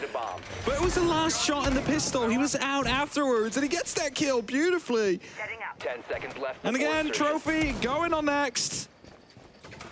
But Varrel having 2 rounds already, Emmy, is really good for them. We're on attack. They're on attack. It's a defense of the map overall. That's an early E1D. Instantly. I'm not questioning that. Maybe because of the, spawn peak attempts that we've seen so far. Want to be getting the better of that before it hurts you too much. This might be a quick play as well because there seems to be some stack-ups right here with the glass, with a gridlock, with a diffuser in hand. There's a frost med underneath. That's going to be the one thing that stops them. A lot of players are off-site. They're trying to find maybe just a positional idea. Maybe the E1D was to give them a bit of a slow attempt, and slow is not a word in Varrel's common vocabulary. The gridlock tracks thing has popped bottom to top. They're watching and covered by the smokes. There's the plant. He reverses his way in, and they're very noisy. The Ka-chunks are covering the motion. They spray through. They're caught on the window. Sejon gets one into post plant. The grenade over the top does get the second on the Mozzie. The ping through for Jigsaw. Huge take round into the 4 versus 2.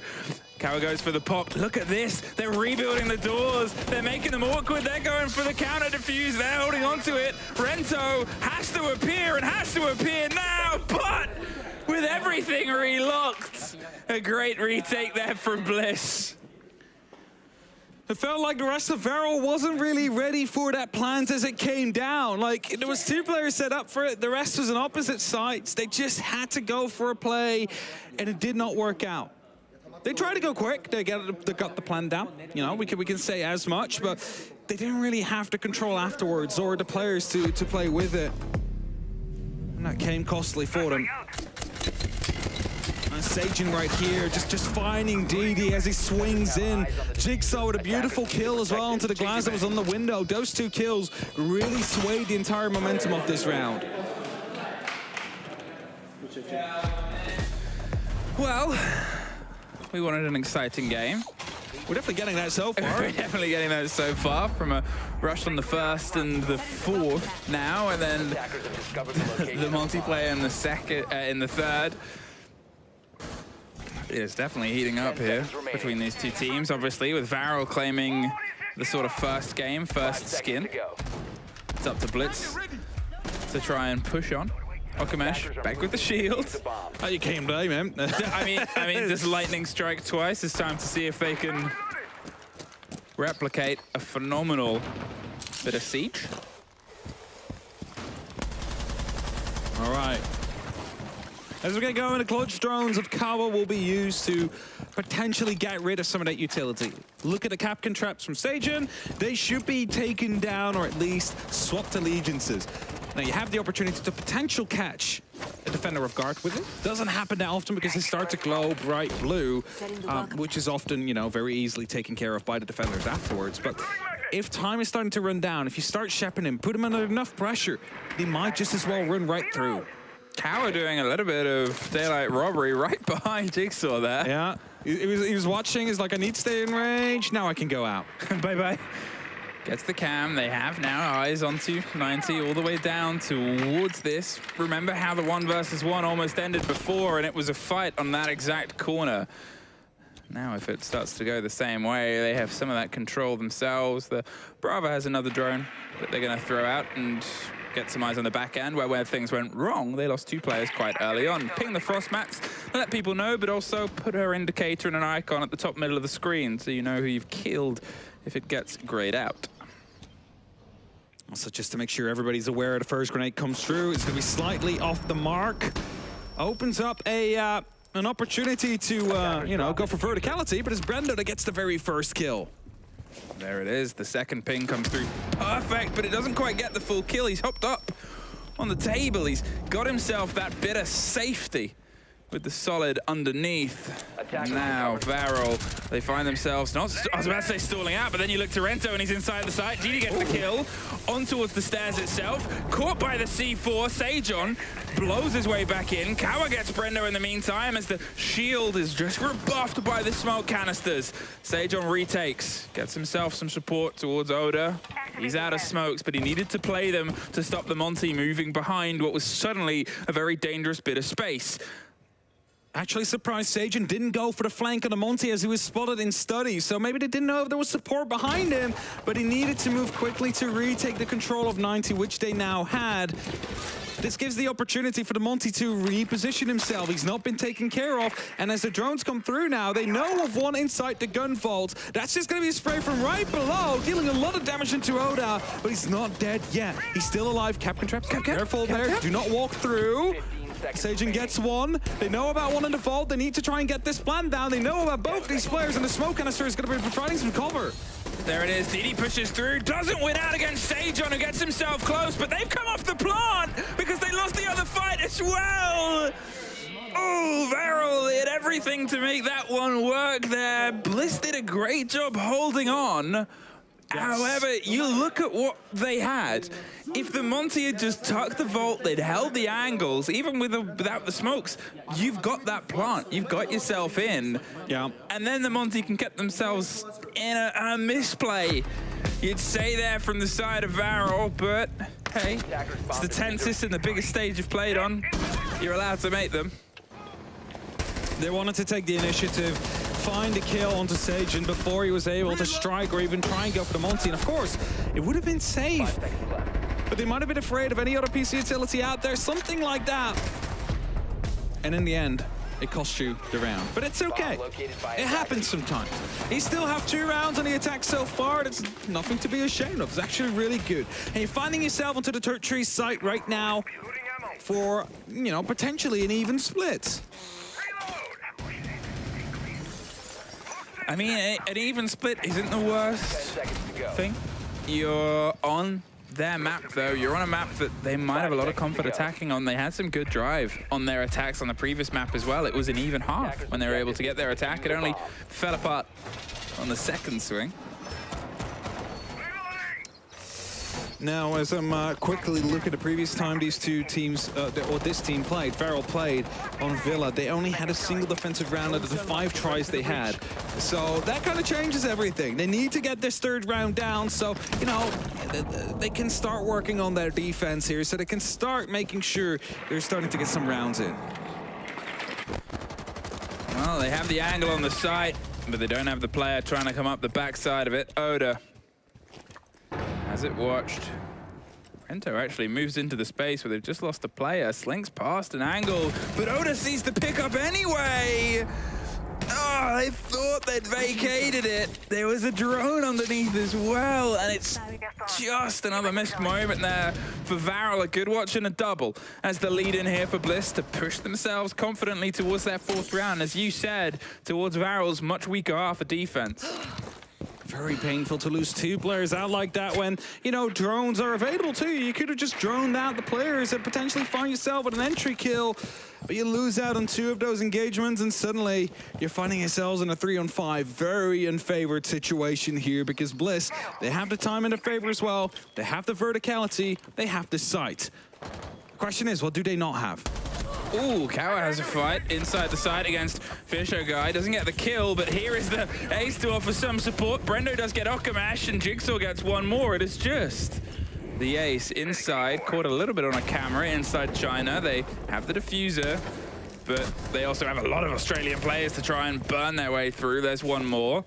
I believe the two remaining are both on the vertical above, though. Wants to bait the plant. Get the reload first.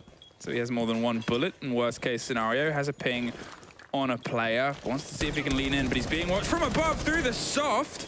That'll get called out. Suddenly it's a 2 versus 1. One of them's rotated, but Jigsaw, as I said, still had that vertical angle and didn't want to see if that round could get any tighter.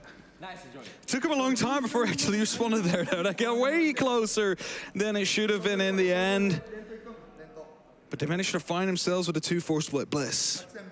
Of course, they are a map down.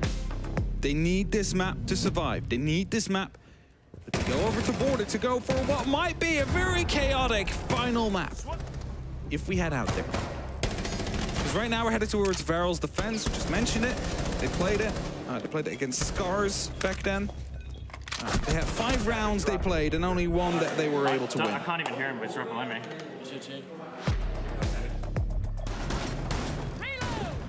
And starting off a trophy. A Caveira. Yes. Well, I mean, you played DeMonte, got like a massive play with that. So it's time to go for Caveira. Because I believe, you know, I've seen some bingo cards flying around. Is this on Freshers Bingo?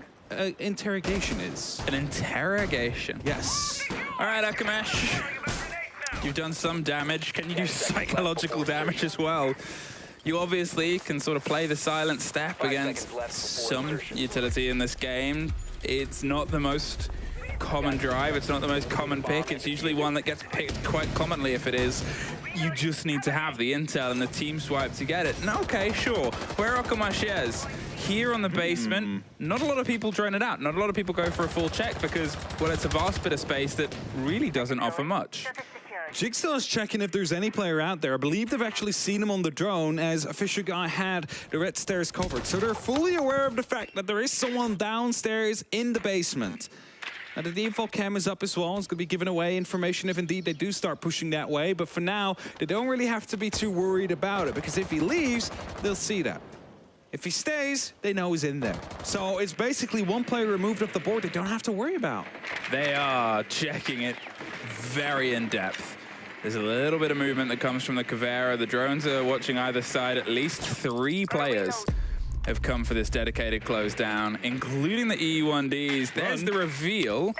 They swing into the fight, but get nothing more than just a little bit of damage to the side of the ER. I mean, they've also taken a minute 10, though, out of this approach, and there was a lot of attention paid to them. Kawa finds Brendo. Finker's gone. Will the cost have been worth it in the grand scheme of things?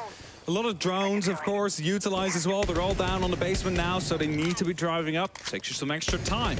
Of course, the site itself, it is very straightforward. There's not that many places people can hide in, but places like this where Rento is inside the walk-in closet, those are going to be places that could be potentially upsetting towards the potential outcome of this round. Now, they're aware of the Azami as it's being droned out. Didi will find that drone, I believe, and still aggressive out on the windows out there.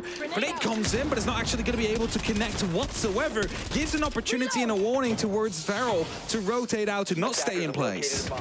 Didi takes a scrape of damage. Shajon's going to see if he can just loop that through. but caught by an ADS, and Rento is free to sit in his corner for a little bit more, but the second one does some damage. The third doesn't quite get it either. Can the gun? Jigsaw can't find the engagement and falls further and further back. Oda finally finds Kawa, and as I said, at some point, the pushing has to come to shoving. Look how aggressive they've gotten into walking. They've gone all the way around. Rento is still holding it. He's trying to just keep them as tucked in as possible, so we can try and get a surprise strike here. The 4 versus 3. There is Fisher Guy just holding an angle. DD gets the instant response, sprays towards the window itself. Jigsaw finds Rento, and suddenly it's just DD inside the site.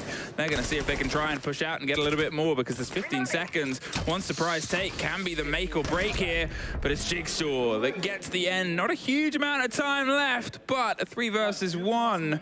They weighed the scales well.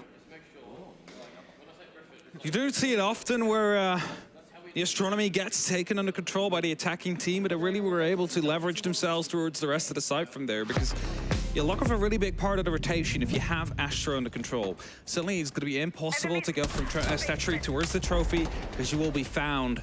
Of course, the Caveira, I mean, it wasted quite some time, but really didn't have any opportunity of living out there as soon as you get spotted out by that drone. Sometimes it's better to wait until the action phase starts before you get into your position, because people will be under drones for sure in the prep phase.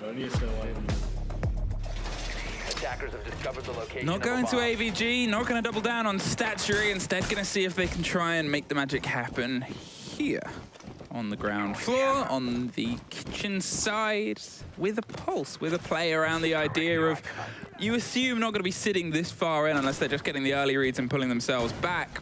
Maybe going for a swing with an early approach here, but as Bliss has proven in the previous round, their drone game and catch on these players is pretty good. It's pretty good indeed. Kawa's going to go for a bit of an aggressive swing, however. He's going to be jumping on top of this bus. As soon as he sees someone out there or hears something, there he goes. That's a head. Doesn't quite get the kill. And now they know where he is. Escapes with his life, goes for another swing. Deals even more damage. But now, right there on the window, there's a player out there. Yeah, he was like, no. I'm not going to go up there. That's opened up. That's going to be too dangerous. So he takes a different route out. He did not want to risk it. He really full sent for the hope on catching the player in that position. And then from then on, I mean, waste a bit more time, but at least don't get wasted yourself. Sejon takes huge bits of damage. It's still good to get himself into future engagement, surely with some confidence. And hey, maybe he's just being watched by a helping hand. You know what else might be a helping hand later? One of the 4 C4s prepped. At least ready in pocket. EMP's not finding what they need to find. The Electro Claws, second one is being tossed up, and that's going to be making it even more difficult to get them now. He cannot get both if they're placed at opposite sides, and that means that wall is staying close for now. E1D pops off. Fisho's going quite aggressive. There's no one out there to punish him for it. And as Jigsaw's holding out in the basement, there is a player, I believe it's DD, going out for the hunt.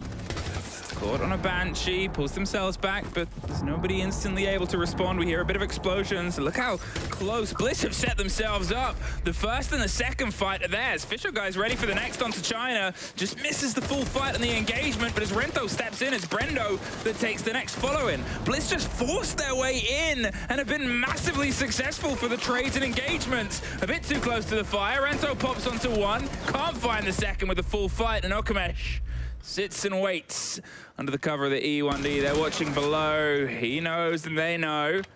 Forces the player further, but Bliss, I mean, they just decided to take the map and did. Realized there wasn't that much pressure on the side, Emmy, and then they could just walk in from the places they walked into.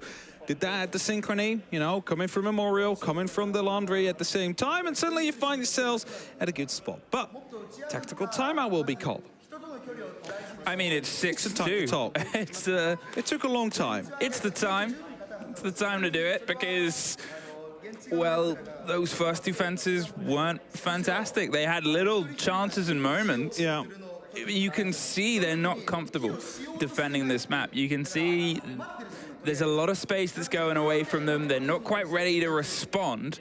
And Bliss are happy to punish that game. They feel confident going, we've got someone here, and I put good money that Varrel don't have someone ready to respond to that.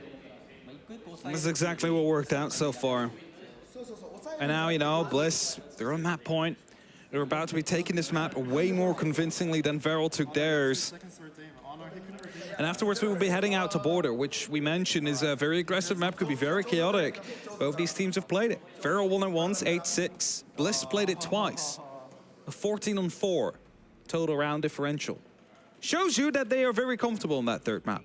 It's just a matter of getting there for them, and they have 4 opportunities to do so now. As we're getting what is potentially the last round here on Villa. Frost mats to come through. See some castles as well that will be used to reinforce the walk-in closet just slightly. We block off some other lines aside. Of course, if you place it on outside windows, it's very easily taken care of by the attackers. They can just punch it for free or sledgehammer it if they do have one on the board. And as we are on match point here, it is just a matter of finding a rhythm here for Varrel. They need to find a way to stop Bliss from executing. Attackers are moving out to locate a but they brought their own Lion, their own Ying, their own Monty to the board. And it seems like we're going to get a complete clear from the opposite side of the building.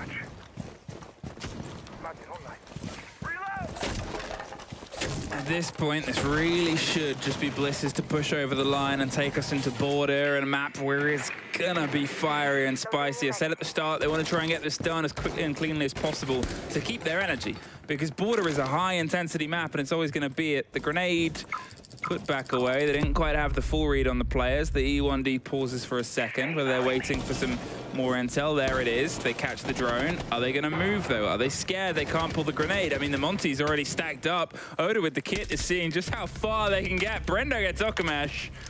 And this could be what feels like a little bit of the start of the end here. The grenade is pulled once again. It's not going to get the true catch. The Monty caught out, though, as Kawa gets Sage on as well.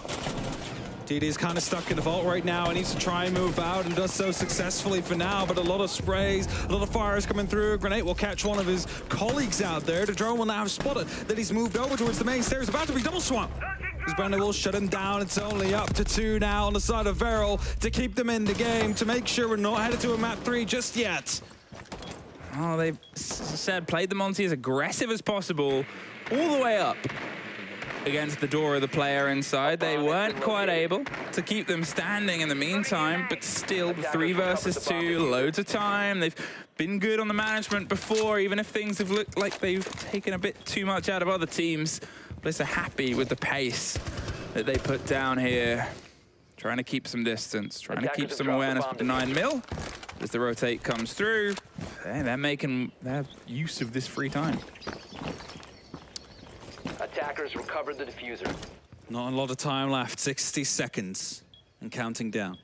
They need to find themselves an opening. For now, Orento is just holding tight. He's waiting for a jump-in sound from the window, and if it comes, he will be able to strike. But the flashbangs are starting to come through. They only, well, you know, blind people, but they will also make a lot of noise that might mask any other noise coming through. Well, there's the masking going, and it's everybody full white. They're able to find one on the back of it. They're going to see if they can stick the kid in the meantime. Actually pull off. They're not quite confident enough. The pressure comes through, and another Candela, I think, rolls out. It's popped on the cover, though. Brendo's now stood once again. He's not quite sure where he swung from. The C4 does pretty much everything. And now in a 1 versus 2, 19 seconds. They've pulled this back.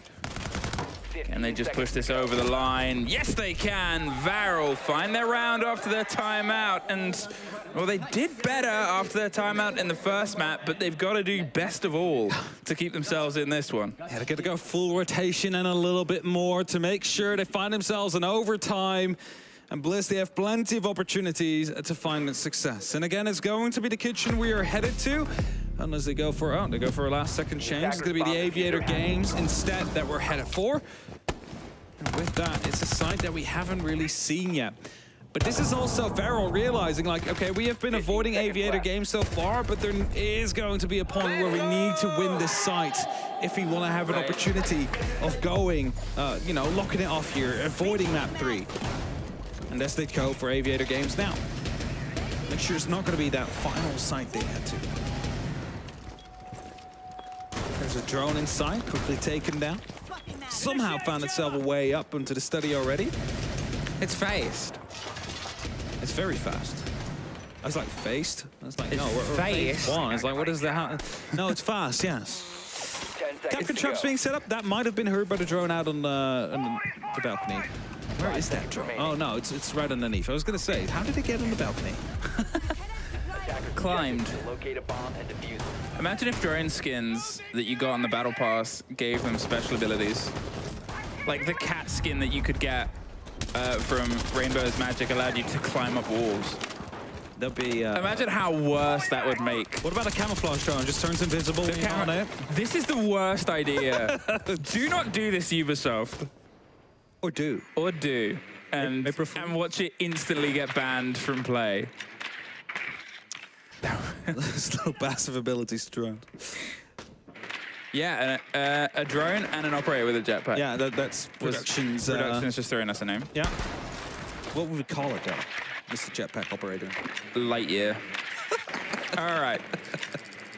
We get close to the 2-minute mark. Bliss, as I said, they really should still push this over the line. Don't get me wrong, Varrel have a chance here, but it has been Bliss on cruise control throughout most of this map so far, especially on their attacks, and the first is theirs. Sejon takes a shoulder's worth of damage. However, Okamesh is gone in the engagement. There's still a bit of a hunt coming through here, and Bliss don't leave things up to chance. Drone and drone again, double down on the intel.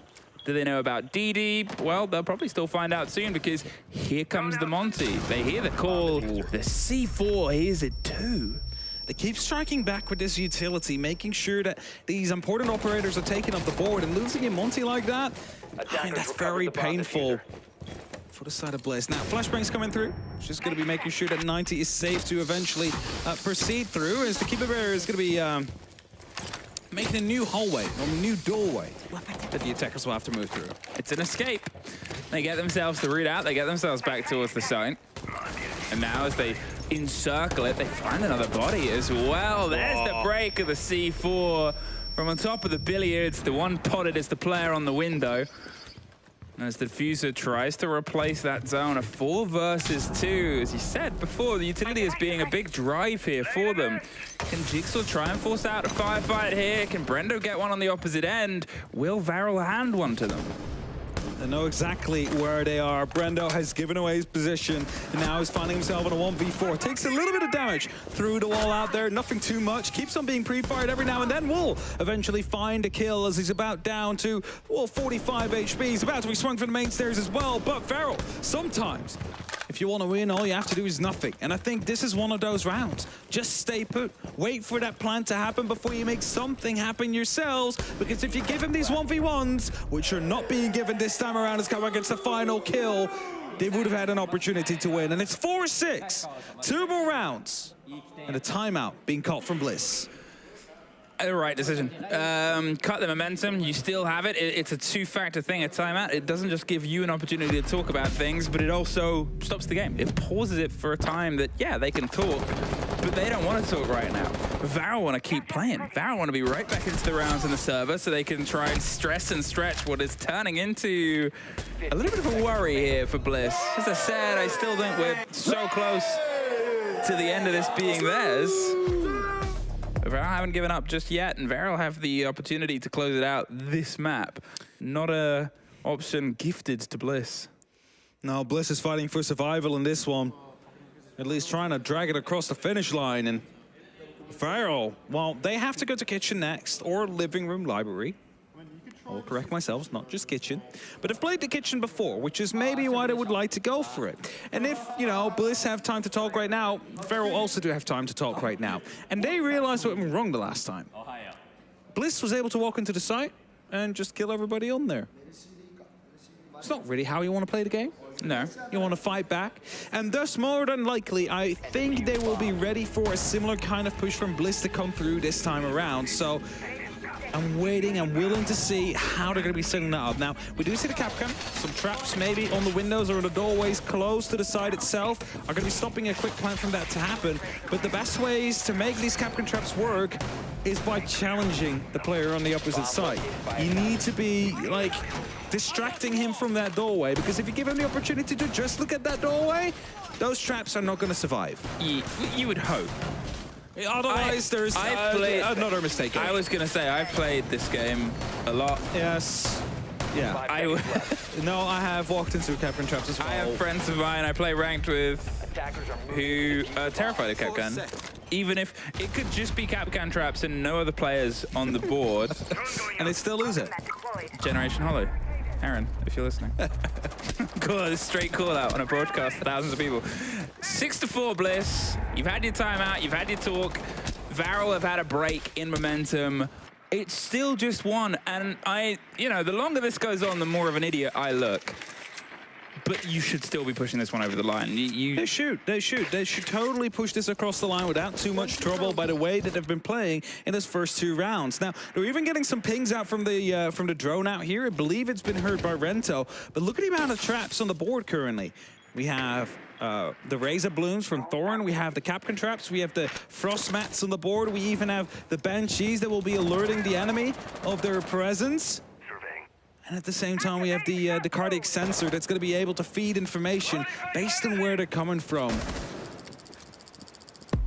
E1D1. It's going to be used to just open up into the walk-in closet. Top floor control seems to be the name of the game that Bliss wants to play for this round. They're still seeing if there's that opening.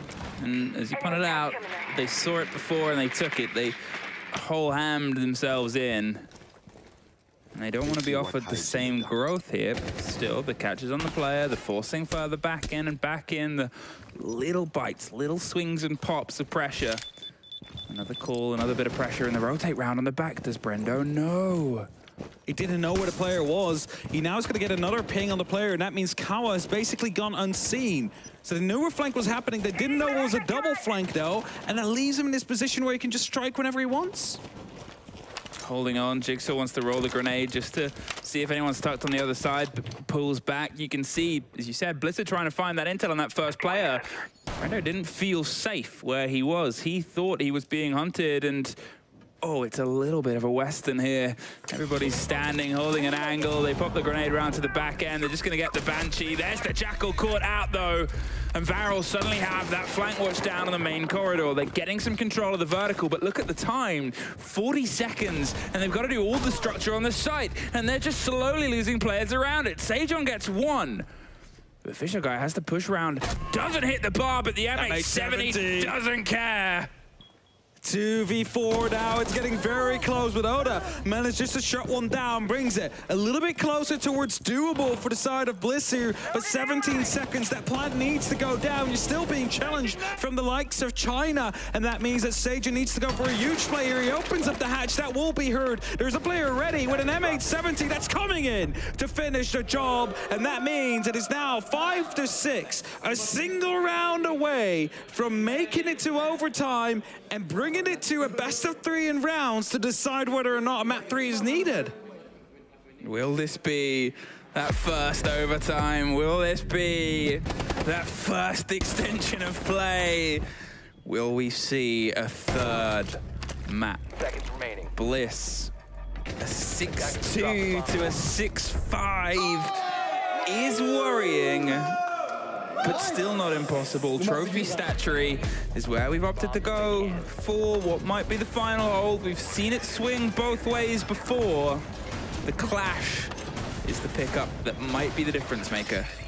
Now, we've seen this indeed won by both sides. By the time that Varrel won it, it was basically a 2v4 or a 2v3 clutch situation where utility played that big role. The C4 that suddenly found one, and afterwards they didn't feel safe to go for the plant anymore. The plant was trying to go down, then a 2v1 fight happens on the opposite side, and oh, you find yourselves all alone. And that's something that Bliss needs to avoid now. Florist on the board is going to be there to take care of some utility. Was able to be used to take care of, let's say, the Goyo pockets that are out there, maybe the Banshees as well. Bulletproof cams, besides that, not too much he will be able to hunt.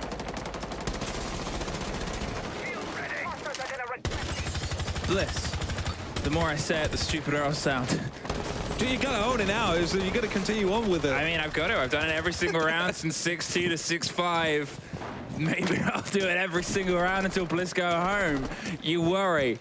You worry, but you stay by it. They had the cruise control. And yeah, there's two most pressure rounds. It's always said it's the first round or it's the last round. And the last round is happening again and again and again and again. And they just need that one first breath, that one first windfall to move behind. And it could be this, the Nook being droned ahead. Hunting a player, but DD actually sees the Iana first and doesn't want to fall victim to a fight either side. Sejon moves up, still concerned about somebody coming from behind him, even though there's two players in that region, whether they're drowned or not. It's a lot of concern. But they're both players with grenades down below from the side of Bliss, so the strategy here is clear. Get information, try and start fishing from below, hope you find a kill or two, or maybe even three, and then start to execute on the side. It's a very careful kind of approach to wanting to go for here. Brendo takes a lot of damage. I believe that might have been from the R door coming through as the rotation is in there as well. And as the E1D pops the C4, there's a lot of damage to Fisho. Doesn't actually get the kill just yet. Bliss just don't seem sure. They don't seem confident from a team that, yeah, I've said they've been checking and double checking. It feels a little bit isolated, a little bit off kilter. There's somebody tucked just around the corner. Think how long we've had the Nook checking these positions. Think how long we've had them playing this setup and how the first has fallen away from them. Sprayed through. There's the second. Quickly picked back up though. And for everything Bliss have dedicated towards this fight on the stairs, it started to fall away from them. Brendo with the Flores kill. Gets one on the back end. They take a lot of damage in the meantime. There's still a clash, so it's generally two guns up against three for most part, but the clash can be so problematic, especially when you're looking at 30 seconds left. Pressure inside Astro. They're going to ping out the Iana. They're going to have themselves holding onto the rotate. They swing and double dip, but it's a trade out. The 2 versus 2. The Iana is still being pinged. Now it's a 2 versus 1, and you're up against the clash as well. They're looking for the engagement. They're slowed down. There it is! From 2 rounds to 6, with 2 separating them, maybe 3, of progressing in this tournament. Varrel are not done yet. The series are coming back out again. They know they are getting very close to continue on to the next. And Bliss, well, they've used their tactical timeout. They've lost 2 rounds since. You mentioned it, they were in cruise control. They were just cruising through the game so far, and then suddenly everything took a very sharp turn downwards, and now it's just a matter of time, it feels like, until Varrel is going to be able to lock it off, because they've been looking very solid ever since they played round 9. It was a close round, they just managed to win it, but ever since, able to just get back into it. And that hurts. 1v1 on a clash, he picks up the shield, you're just waiting for him to turn and you still get caught up by it. The hardest round is the first and the last, and it is just that. From the play that we've had from Bliss to the play that we're having from Bliss, you know, how many times did they check the door, the rotate underneath, the door, we got it, and then a minute and a half passed, and there's still so much time. We saw those Varrel players rotate all the way to Art, all the way underneath and back round. Like almost twice. And, you know, it's rough. And it's the pressure of that situation. It's the pressure of knowing how close you are. Now we are coming back towards the attack though from the side of Varrel, so Bliss does have an opportunity here to, you know, to have the advantage in terms of the site they played. And Varrel, they were a bit unsynchronized. Drones not really coming through. They lacked a bit of a plan in certain of the rounds, so we need to hope that that's going to be way better now. If they want to pick up one of these 2 attack rounds, that they have the opportunity to play here. Drone active. Goes. Pretty fires on the drone. Rento's going to be able to get it through anyway. Knows there's a player out there, but I don't think he's actually seen the Frostman on the opposite side of the window. DD finds the first. Sejon gone. The grenade is going to go towards the player that's hopped up on the shield, hopped up on the table even, but they pull off just in time. The bit of a break is replaced steadily. They're looking for the angle, and Jigsaw does find Kawa. Twitch had done some damage, but now they cannot do any more. The player is gone, and some control over on the opposite side of the map is still theirs. Will they go for the take, or will they try and focus on the side? Okamesh suffers, but you cannot be safe here. They've lost players just from the swing on that window before. Do you try and throw yourself inside, or do you try and move on? It's Jigsaw, your blinds aren't going to work. The C4 is going to get ripped out over the top. They're looking for the first engagement. They've pulled themselves back round because, well, Jigsaw doesn't have to take this. He doesn't, he just needs to waste some time. The last grenade used now from DD as well is not finding another player, and more Excaras are being used to get rid of the utility that is being tossed up continuously by the side of Bliss. I believe there might be actual impacts flying around on the opposite side as well to stop them from being successful. Gemini Replicator trying to gain some information. Some Candelas might fly through the window. They're looking for a way in, and we know that Varrel can be very explosive once they find it, so maybe this is what they need, just this Candela to open up a spot somewhere. As soon as it pops, there'll be this big call from Bliss of pressure's hot, we need everybody back. They're still waiting, still trying to isolate where the players are. The first rolls out. It does not stop that, though. Oda was watching and waiting for it. Fisher guy gets one more. And here, Bliss have been able to remind us what they were capable of at the start. Instantly traded back out. And a solid hold, and okay. Yeah, I say it reminds us, but if you're a Bliss fan, you hope it reminds them what they can do on this map as well, because for a long time it felt they'd lost that confidence. Onto the attack again, where Varrel has just been able to win 4 rounds in a row. At least on their defense, whilst they were on the attack themselves. They have 2 opportunities to go to a map 3, Emmy. If both those opportunities fall the opposite side, we're gonna have ourselves with Varrel with a 2-0 victory to go at it. Oh, let's fucking go. Beep. What can they swear and I can't? Doesn't stop you. Shh, don't tell them. Hey, you just have to. We have to save our swears for special occasions. Oh, very true. Like yes. Parker did at SI, or Dez does whenever he wants. Yeah. Fabian did whenever he wants. You do whenever you accidentally swear. Yeah, I accidentally swear. Tim has never sworn in his life. No, I kind of believe that. Yeah. Yeah. No, I cannot actually remember the last time I heard him swear. I was trying to look at it. 7-6, Bliss. We've been in this situation before, though. We've been in this situation 4 times, actually. And you kind of hope that this is the one that sticks. You want to see if we can get ourselves to border. You do not want to be on a match and series point once again when you've been able to push yourselves here from what is the toughest. An early grenade loose doesn't quite get the catch on a player. The second is maybe not going to get it either. They pull it back in for now. I'm not sure if they're waiting for the ping. They're going for the other side of the wall. No one's there, but Akayo does suffer a little bit of damage. A little bit of damage is enough. The mirror window does get opened up, which is going to be making this trophy, this aviator hold, a little bit more difficult for the sides of the defenders. Knows about someone below. Mirror window gets shot. He's going to go in with the shotgun, deals a lot of damage. The second shot comes through, and the third finishes him off. The Fisho drops as well, and suddenly it's a 3-on-5 situation with Sajin trying to go up the main stairs. Is there someone watching it? Doesn't seem to be the case, but Oda goes down right beforehand as Sajin takes a lot of ground. He needs to go in, though, to try and prevent it, but a C4 comes through, finds the kill. Brendo, the last man standing, goes for the pickup, but this makes noise, and there comes the shotgun. It's not going to be able to find the kill. There's the down, goes for a quick reload, but it's going to be Deroni that gets it in the end. A very chaotic round, and we are headed 7-7.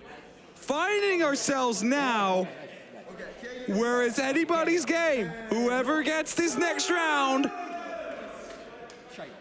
wins the map. I mean, just this aggression, just this lean in there, the concept of they want to push for us, let's push right back.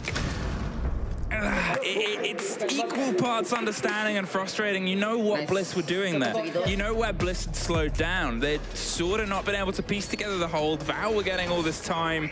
They wanted to hit the site hot, hard, and heavy that time round, but because of that, the cost and the risk that's paid is the structure of the site is generally untested. Okay, both mirror windows were caught, and whether they intended to push right behind it or not, obviously the mirror getting, or even the kill happening by the mirror window to the Iana happened at exactly the same time as someone else.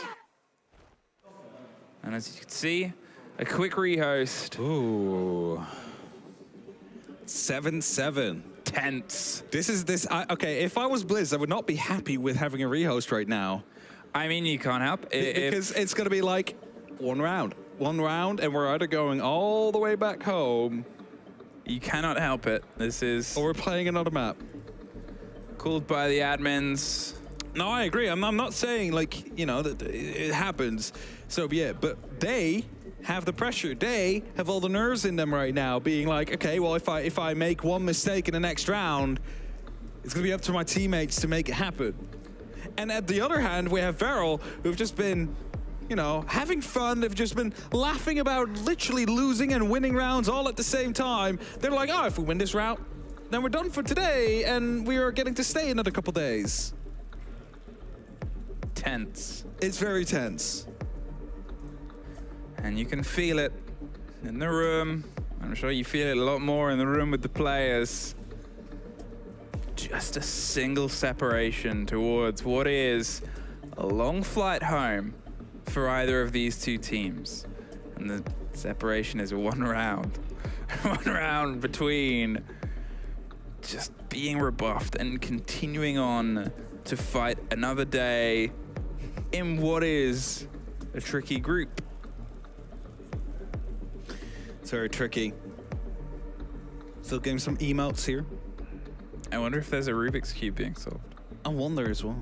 I assume not, else 100% production would cut to it. The cameraman would be like, they're doing the Rubik's Cube.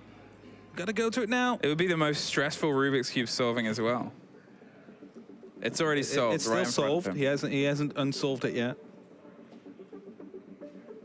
He's just waiting for it. Do you think? Oh, there he goes. There he goes. Oh no, he's moving away. Yeah, moving out of the way, which means that we're probably close to coming back in. Do you think at Rubik's Cube competitions, in the technical pauses, they play Siege?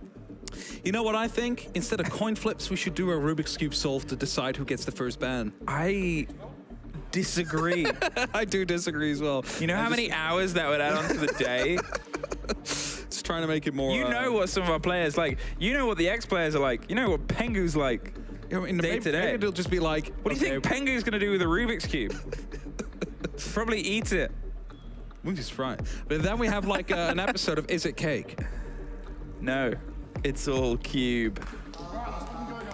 Some tests, some sounds, a little bit more of speaking like this to raise the tension, like they do on game shows and cooking shows. It's a good tune as well that we have in the background for this. Who will be a millionaire?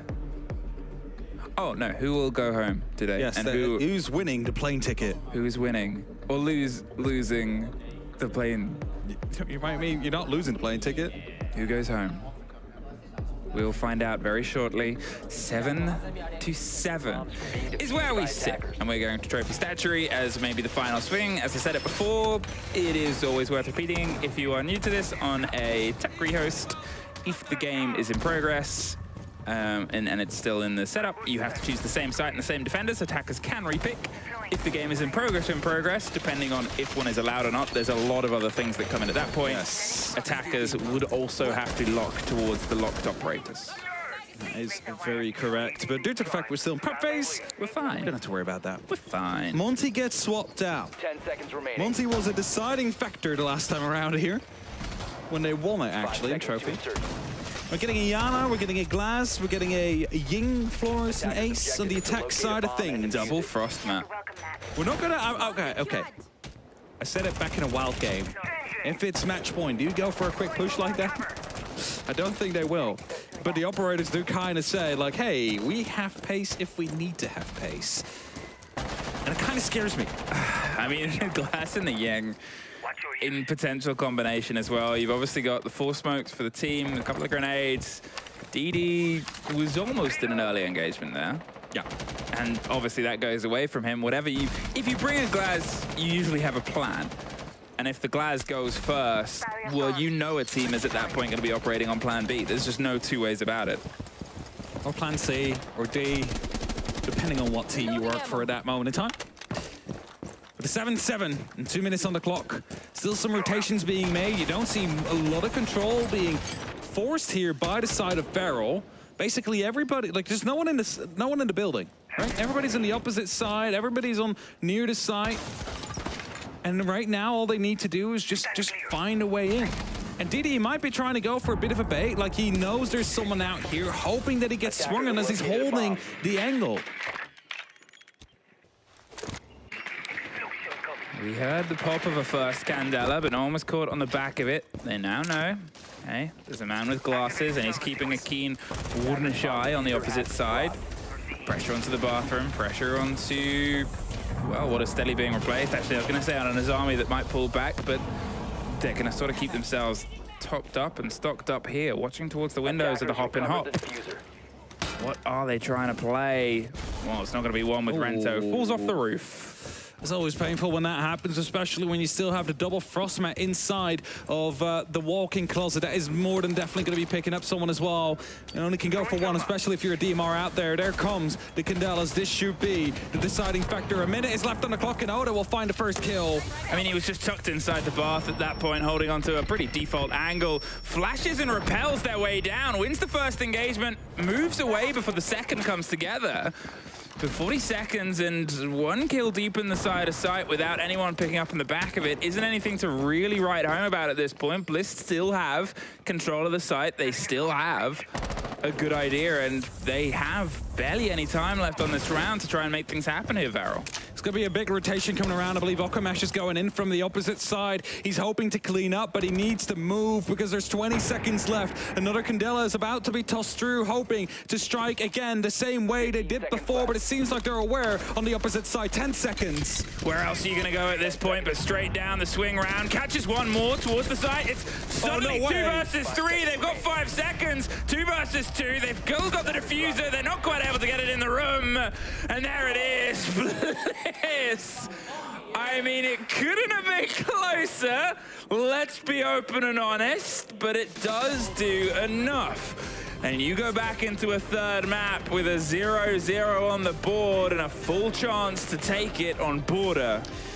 That is going to be a very close victory for them. Came down to a 1v1, but before we are headed towards that final map, before one of these two teams is going home, we are headed for a very quick break. Get hydrated. We'll be back soon.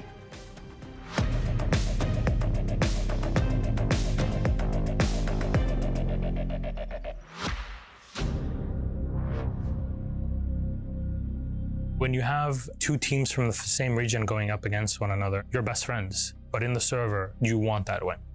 You want it so bad. Our two Brazilian teams in the grand final for the first time ever.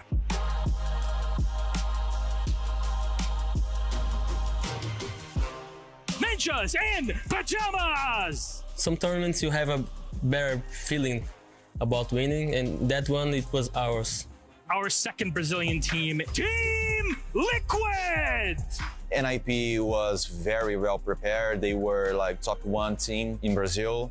It goes to Brazil no matter who wins it, but for NIP, it means a lot. We lost to SSG a year before, and then we knew like in our hearts that this is an invitation we need to win, you know.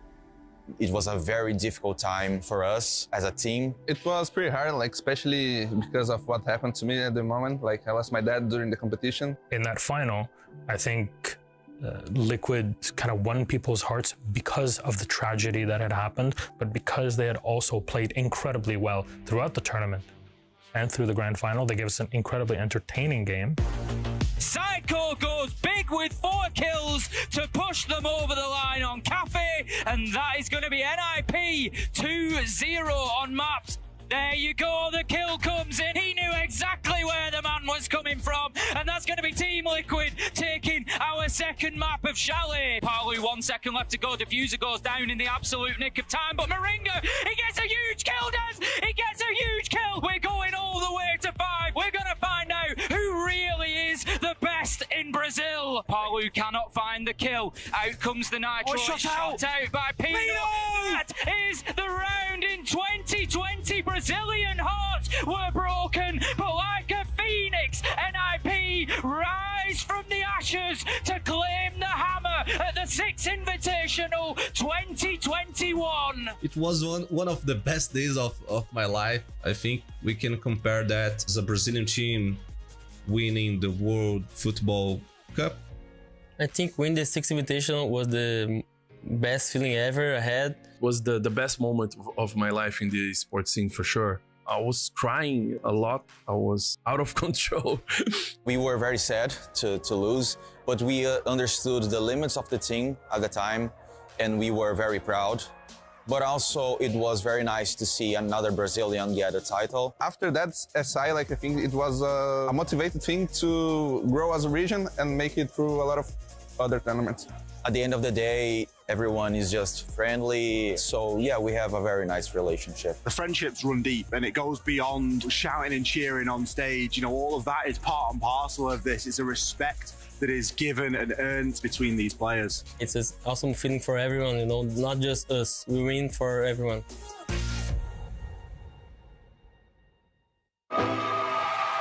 Last man alive is Necrox as MVK is on the floor. It's looking. Oh my God! They did it! They've done it! A double APAC semis.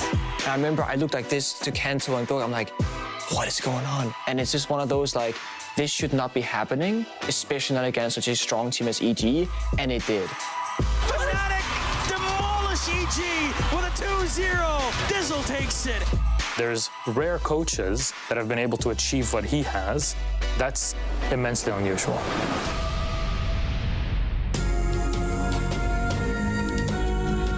It is Evil Geniuses against Fnatic, a match that any esport would want to have. Yeah, two big organizations with a ton of history in esports behind them, but one has a bit of a Himalayan mountain, a Herculean task ahead of them.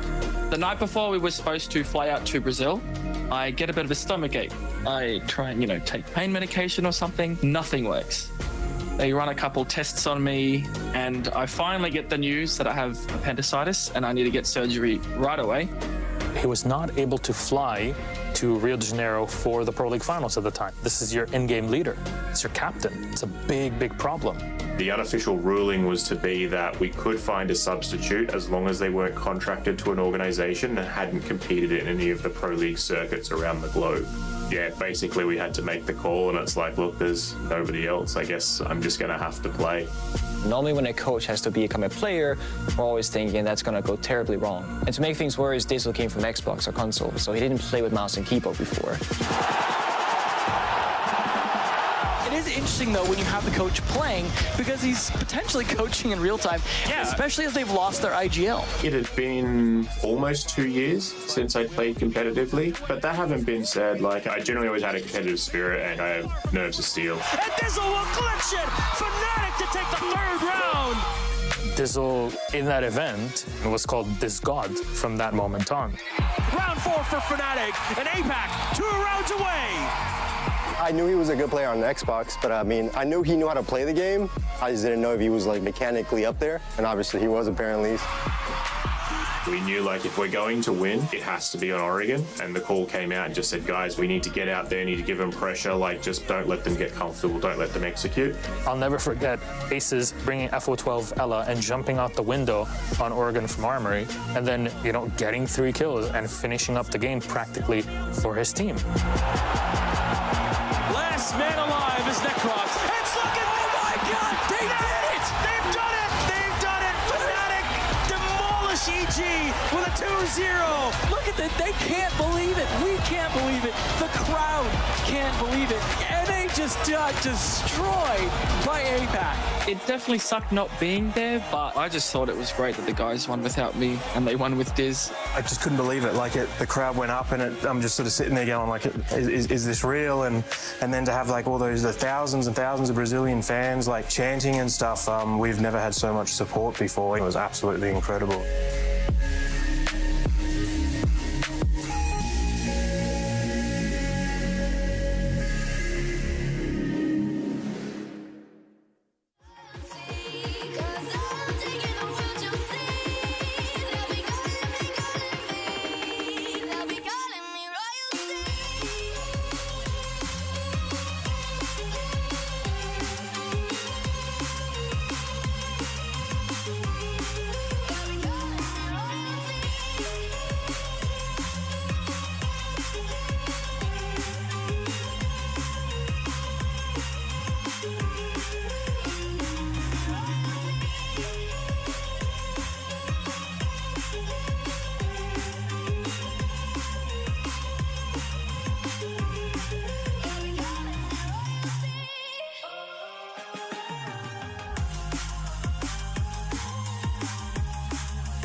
And welcome back here for a best of one. After a long best of three, we are on that final map. Everything else up to this point is thrown out of a window, but let's have a look and see what was thrown in and out of the window on the previous map. Villa, Bliss's map pick, and almost wasn't theirs. Started off well. I mean, a 6-2, a hefty lead on their defense. Well, you gotta say, it almost was theirs, then it almost wasn't, and then it became theirs and then again. it was theirs. So, it was way too close for comfort. The a beautiful play. Like, honestly, this needs to go in any highlight reel for the entire major. Like, already. That is one of the plays that I would like to see back. But Varrel showed that they have incredible resilience from 6-2 coming back on a map where you previously played it against Scars, a team that is here as well. And back then, you've only managed to win a single round in your defense. To win 4 in a row right now when everything is on the line. Just to unfortunately not push it back or bring it back on the back of a 1v1. It's a shame, but they'll be headed over towards Border, a map that is quite aggressive. They have played it, they've won it 8-6 as well. Bliss, they've played it twice and won it 14-4 over those two maps. I mean, I think that's the thing that I'm excited about on Border is it leans into some of the best that we've seen both these teams do, which is their attacking aggression, which is that sort of read of, well, let's try and put this play in. I mean... That's so painful. Here as well. It was a lot of painful moments for Bliss. It definitely is. Shotgun doing some heavy work out there. One of the previous matches we saw a lot of vector work. This was definitely a lot of shotgun work and C4s on the defense to keep them in the game. And as that one ended and Bliss continued on towards map number 3 Border, they've had a couple of minutes to discuss and chat and see what they need to do, what they need to bring to continue. Because whoever loses this is going home. I don't know when, might be tomorrow, might be in 2 days. The music got more intense to match the statement though. As I like it. Thank you, production. Appreciate it.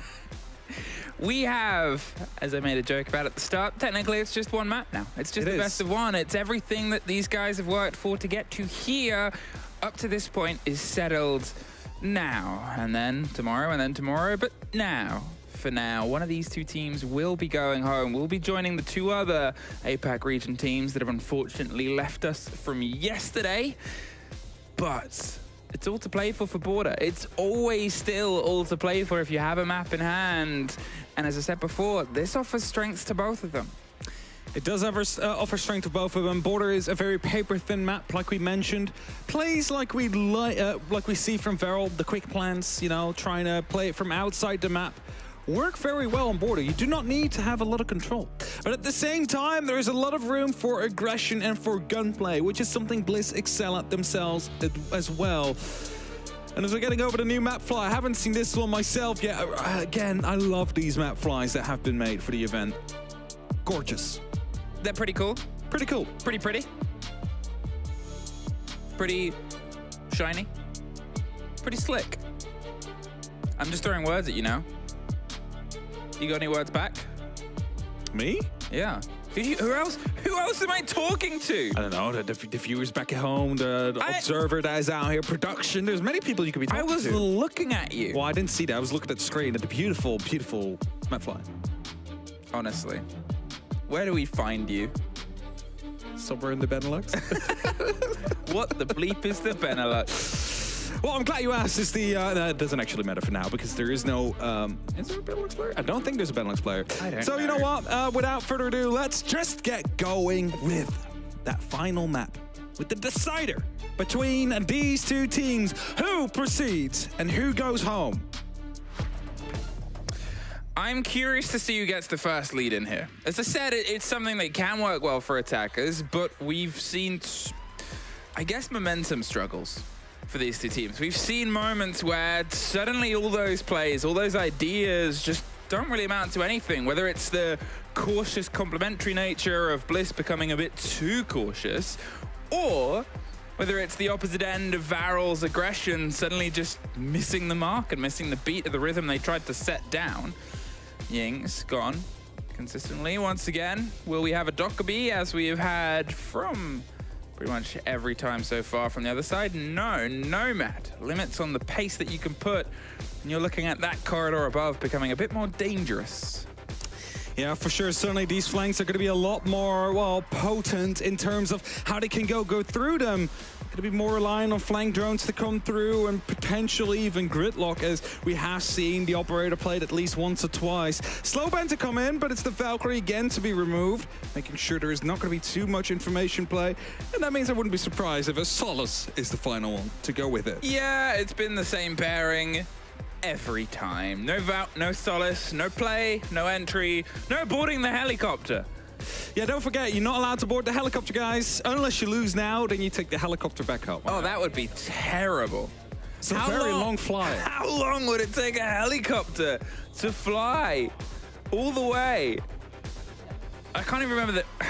I'm not good at geography. What's the ocean? The ocean? Pacific? Pacific.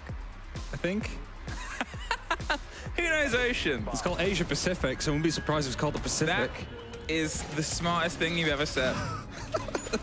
Thank you. I thought I said a lot more smart things, but you know, it's just this apparently. Hey, Dokkaebi is allowed to be played, and Rento might be living rent-free-o in the heads of Bliss sooner rather than later for letting that slip through. I'm curious if it's going to be as heavy-hitting as, well, maybe the fear was well placed. The DMR solid in the right hand. Obviously the gadget controlling the space and forcing players off of cams as well that have otherwise left the map.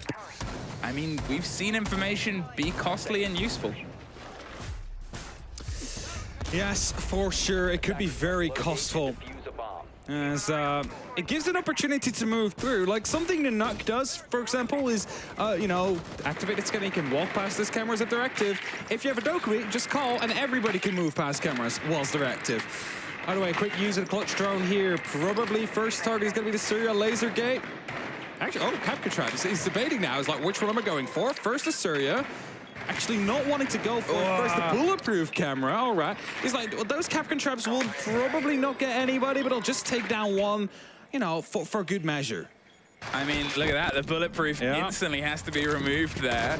It had the full watch, and it's such a strong piece of utility to be removed that early. Before Brava, they were a menace. They were a nuisance. They still can be. They're often protected a little bit more. The Samcams buried on the back of sight as well. I mean, it's a really good catch of intel here. And as we said at the start of this, it's a very thin map. You go from outside to inside the site within a blink. The pressure's going to come in hot and heavy. So you have to do as much of this checking, information gathering before things start to turn into a hefty offense. The player on the east stairs is still sitting, I'm not going to say pretty, but cautiously. But the only operator missing from this to make it a full information-heavy lineup, Flores. Yep. Just to make sure that you have the opportunity to just get as many as you want. Now, the wrong Capcom trap is being taken out, the one that would actually hurt the attackers moving through. And with that, they no longer have to worry about that. Another clutch drone coming through, knows about a player out there. He's just holding the window. It's going to be a free fire through that window if they manage to get it, but the drone gets spotted out potentially. No, it doesn't. He's still out there. The pigs are still coming through. This should be a very, very free kill, but the player on the east could instantly move back up if they're not quick enough. Oh, and there it is. I said that the DMR in the pockets of the Dokkaebi are powerful, and the Twitch just as powerful. There was obviously the player on the east stairs that's probably regretting not quite being in a position to strike there. The free fire around the corner, the grenade is going to be pulled on the pin. It's just going to bounce close, but they've tucked a bit further away. The double frost, but hey, they're planting in the site. Let's blend our way over there as they've just tucked right on the side of the door. The Capcans obviously both removed, and it's a both plant. Absolutely nowhere. Alkayo gets it down. Brendo goes to try and retake on side AC. The impact does get the down. He won't really know about that, or he might have assumed the players dropped off. Calls go. A rebuild right into the barricade that doesn't quite get the full stretch. They can't get the cover for themselves. Okamesh with the double on the back end of the site itself. Didi gets one more. And Sejon has everything in front of him to try and take. Gets the first. Didi dips into the fight, but look at the timer. He has barely any of it left to make the distance. He's not even going to see it. I mean, an opportunity was theirs, and they took it. realized there wasn't too many players on the side able to stop it from happening, and that's kind of the plays you want to see. Spot the opportunity, take it with both your hands, and even if people are taking fights on opposite sides of the map, if you get that plan down, people don't expect it, because it's like, what? Again, I'm a big fan of the way that Varrel has portrayed themselves during the majors so far. They've been showing that they have fun playing the game, most importantly. And that's always what you like to see in these professional teams.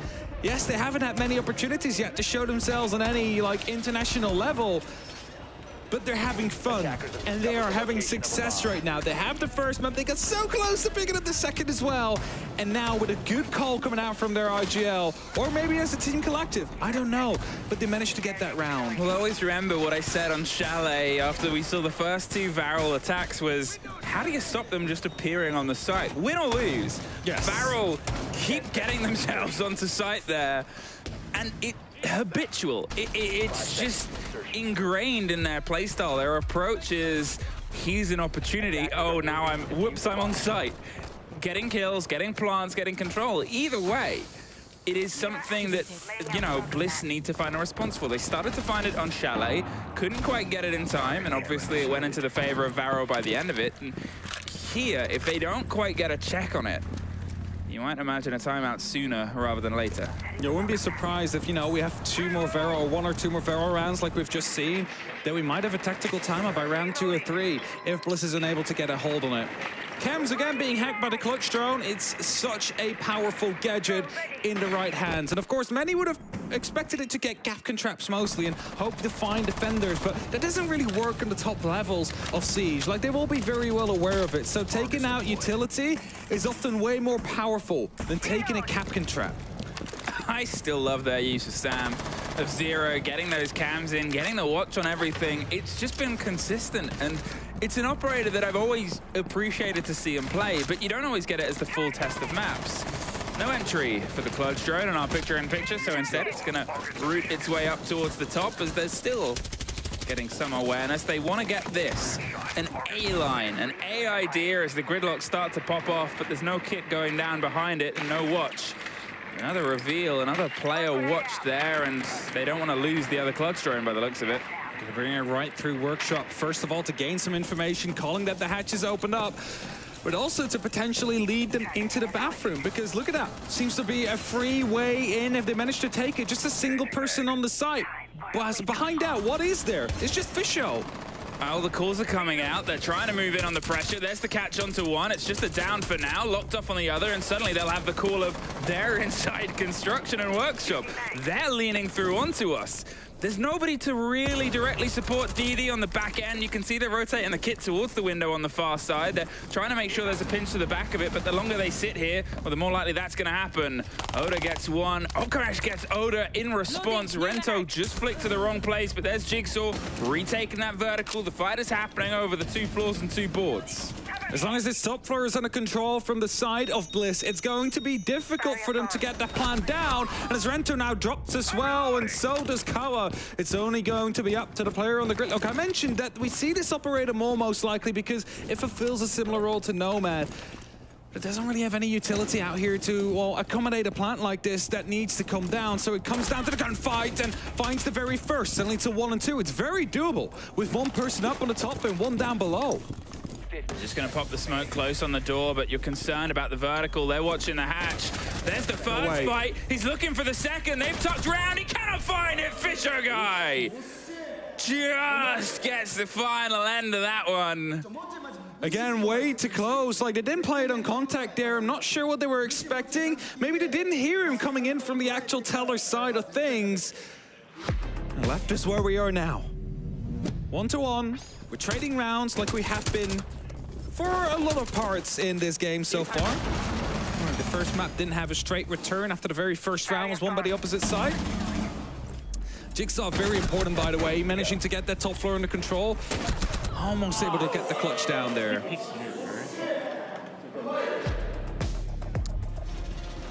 Varrel once again seeing opportunity. trying to knock on the back of it, and maybe if there was a player a little bit closer to support the direct line through onto the bathroom, they might have maybe pushed in. As I said, the longer you sit there, it's all soft above. They know a player is around this area. It's only, they're coming for you. It's only a matter of time before they start trying to put the pressure, whether it's from bathroom or above, unless you have players watching it. And to be fair, we saw Varrel going for the rotate, but Okamesh was a little bit late to stop the kill happening on the player below, and then was traded out themselves as well. Just a bit of mismatched pace there. It happens every now and then. It's not the end of the world. But for now, we find ourselves with that 1-1 scoreline. Again, everything to play for here. The loser of this game, the loser of this one map here, is going to go home. Not going to be able to see or play the rest of the tournament. Neither of these two teams want that. They're going to give it their all. And that gives us these close rounds and these opportunity spotting moments that work out so well for Varrel, but Bliss able to just stall them to the skin of their teeth. Can Bliss double it down here on the ground floor? They're not gonna rotate back towards the top. They don't quite feel comfortable there just yet. Fair enough. There's, I mean, the continual use of these cameras just being stolen by Okamesh on the Brava. It is just, I'm not gonna say going entirely uncontested, but we're seeing them be a lot more successful. More shots to come in, opening up some doors, some opportunities. Checking the drone, seeing no one out there inside of Archives now currently, but there is definitely someone out there. Twitchstone doing a lot of work, spotting out that the B side is actually completely safe. Might be some players up above. Verticality is going to be the name of the game out there, but that means they can start working towards clearing that out. Good grenades being used. Actually not taking care to keep a barrier, but that might have not been the actual goal, as they do a lot of damage to Jigsaw, but doesn't quite get the final connection they need. Oh, Jigsaw surviving with his life there, obviously hit by a suppressor, so he wasn't entirely sure where it was coming from, and he's not going to risk to find out where. Tucktail pulled back and pulled off, but they still have the vertical and they still have the player alive with the C4, and that's the important ploy.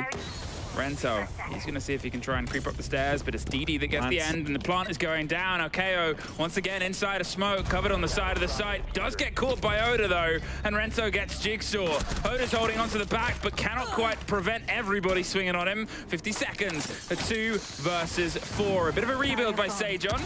A bit of damage against Kawa. He's going to try and tuck closer and closer. They know where the kit was maybe going down, and they're trying to rebuild closer towards it. All the way in towards the site, caught by the swing of the run out of Brendo. They know where he is. They know where he's got to go. What a shot! Great take. 2 versus 1. They've pulled back. They're watching the flip round. The Beats will give him round onto the back if they've got an eye on it. A C4 still in pocket. Does he try and go above? Seems like no is the route for now. A flat push. He's cautious of what is otherwise ahead of him, but look at the positions the other players have taken. One's rotated their way all the way out on one side, and the other, whether they've gone above or just tucked themselves back in for now, he's going to hold on, and there's the above. Good cleanup there coming down from Varrel, and they find themselves in the lead again. Playing very heavily on the objective here on border, and I mentioned it when we started off this game. Their playstyle is not taking too much control. It's taking just enough so they can go for a plant. Yep. And that's what they've been doing so far. And yes, even though they find themselves like in the middle of the building at times, that plant is their main ID. They want to get those kills down. Beautiful use of information out here. Also beautiful shots from Brendo coming through, but in the end, not enough.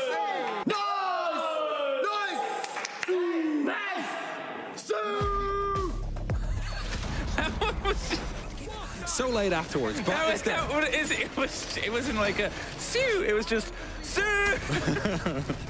Again, chat. If Varrel win around, I want you guys to. I assume they are at this point. Nice Sue and Sue. All right. 1-1-1. Will Bliss keep up that momentum and that pace? It does play well to attacker's favor. Varrel have generally not been as happy on their defense that we saw. Sure, you would still look at the stats of this showdown and it's kind of even, but look at where they've been comfortable, look at where they've had to take the tack timeouts, and it gives you a taste of how things are going. Was that an external? I think it's for a barbed wire. Put a bot wire up on the corner of the CCTV door, I'm pretty sure. Yep. Yeah, there it is. Defender exposed. So that's why he was outside. No serial laser gate out there. I believe that's all on the opposite side. A lot of actual hacks coming through from the clutch drone there, I believe. Not that it's going to be catching off of defenders. Not often you see a run out from the door on archives, but you never know. Might actually be successful and find someone just by accident.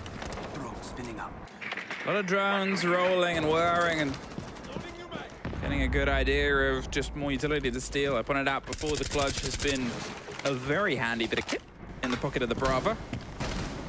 Continues to be so. You think about those corners of intel, you think about those little pockets of play. If one part goes away from them, not that you're entirely devastated, but things are a lot tougher. The Dockerby, still a consistent pick as well, now that they've been allowed into the showdown. A bomb has been located. Ooh, Alibi spots it out there. There's going to be some hacks and a cap traps out there from the clutch. Second one will not succeed. 1.5. Yeah, 1.5, and it doesn't quite give you the second one under your control. So it's now 50-50. Both the defenders or the attackers can walk through and make it explode. Are Varrel going to be able to find their first engagement here? Obviously, they're having to go wider and wider. DD's going to want to break underneath. Maybe expecting a fight through the prepared grenade towards the hatch itself. Oh, danger! Get the down on the player. Doesn't get the kill. They will probably hear the shuffling. They're going to send a second grenade through. That will get the hatch open. No, it's on the rotate. They pick the player back up. The calls can't lock it in. There's nobody in a position to get the end of that. Spotted out the player on the door out there. Fisher goes aggressive. No one there to pick him up. That's 20 HP. Just a single shot is going to be enough to take him down, and that might be what they're aiming for later. But for now, let's find another opening, they say. Big opening in the wall here in the 1-1-1 to allow them into the office is what they're going to be trying to use, but I don't think you know about any of these positions out there as Oda gets the very first. There it is. The first is Oda's. They're able to pull back from what was almost an early blow, but Okamesh is still on the crouched hunt here, and will he be able to get the swing round? They're a bit late to the party. Gets it as Kawa is able to do some damage, but Oda is still tearing through a fight here. Rento goes down as well. Just Okamesh here, and Oda has an opportunity for potentially an ace, assuming that down was because the result of his firefight and no other objects were in the way. He's going to try and make his route through onto the site itself. No diffuser, no time, no round. Keeps us trading. And the focus is there on both these teams. But the time not working out for the side of Varrel there. Bit of dysynchrony maybe coming down as well, as we probably get to see those replays happening. Good shots from Oda, by the way. Just responding every single time he had to. Oh.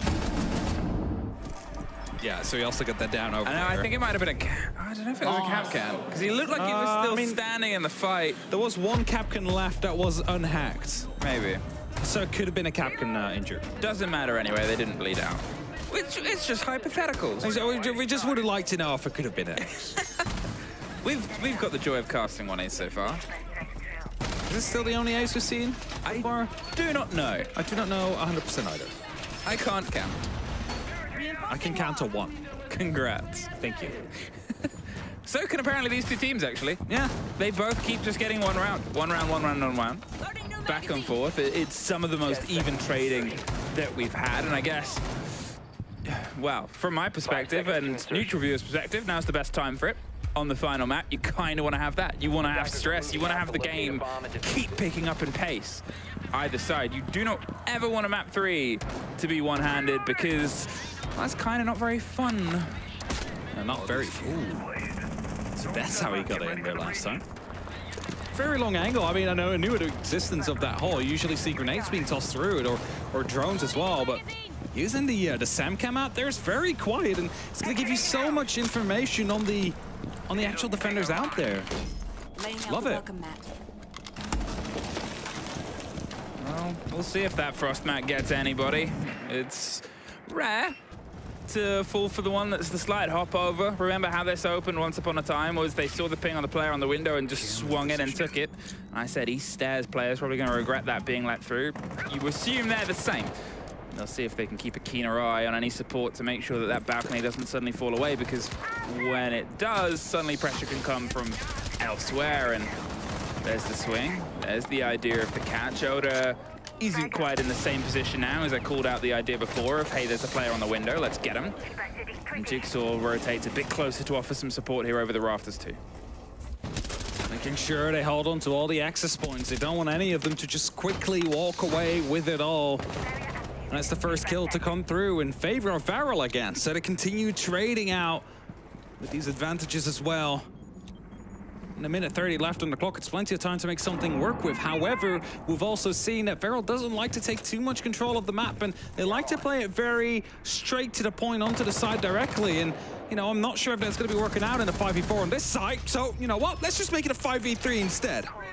Brendo caught on the far side, close to the tension, and the three remaining players are tucked much closer to the engagement, but they still have vertical control. They still have a player inside the site, and sometimes that's what you need to be the difference maker rather than those loose threads. Otherwise, the angles are the most important ones. Bit of accidental team damage from the spray through onto the soft. Not enough to cause too many headaches, but it makes that impact maybe a bit more impactful. They go for the hop. Oda is a second too late to one fight, but it's Alkeo that gets one, and Jigsaw gets one back. Kawa gets control of above. It's all down to Oda. Did a huge amount in the previous round.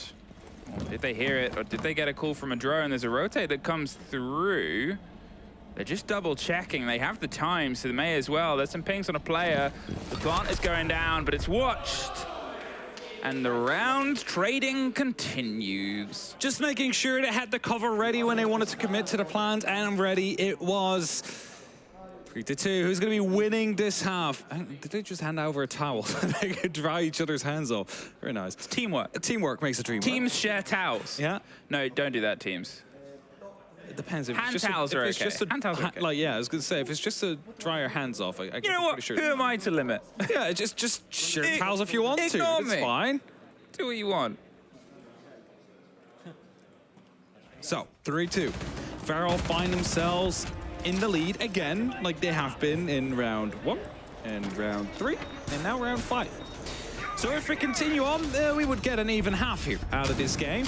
But I'm pretty sure Varrel will be against that. They don't really want to go for an even half. They want to be winning this half. They want to show what they got. So does Bliss, of course. I'm not saying they wouldn't.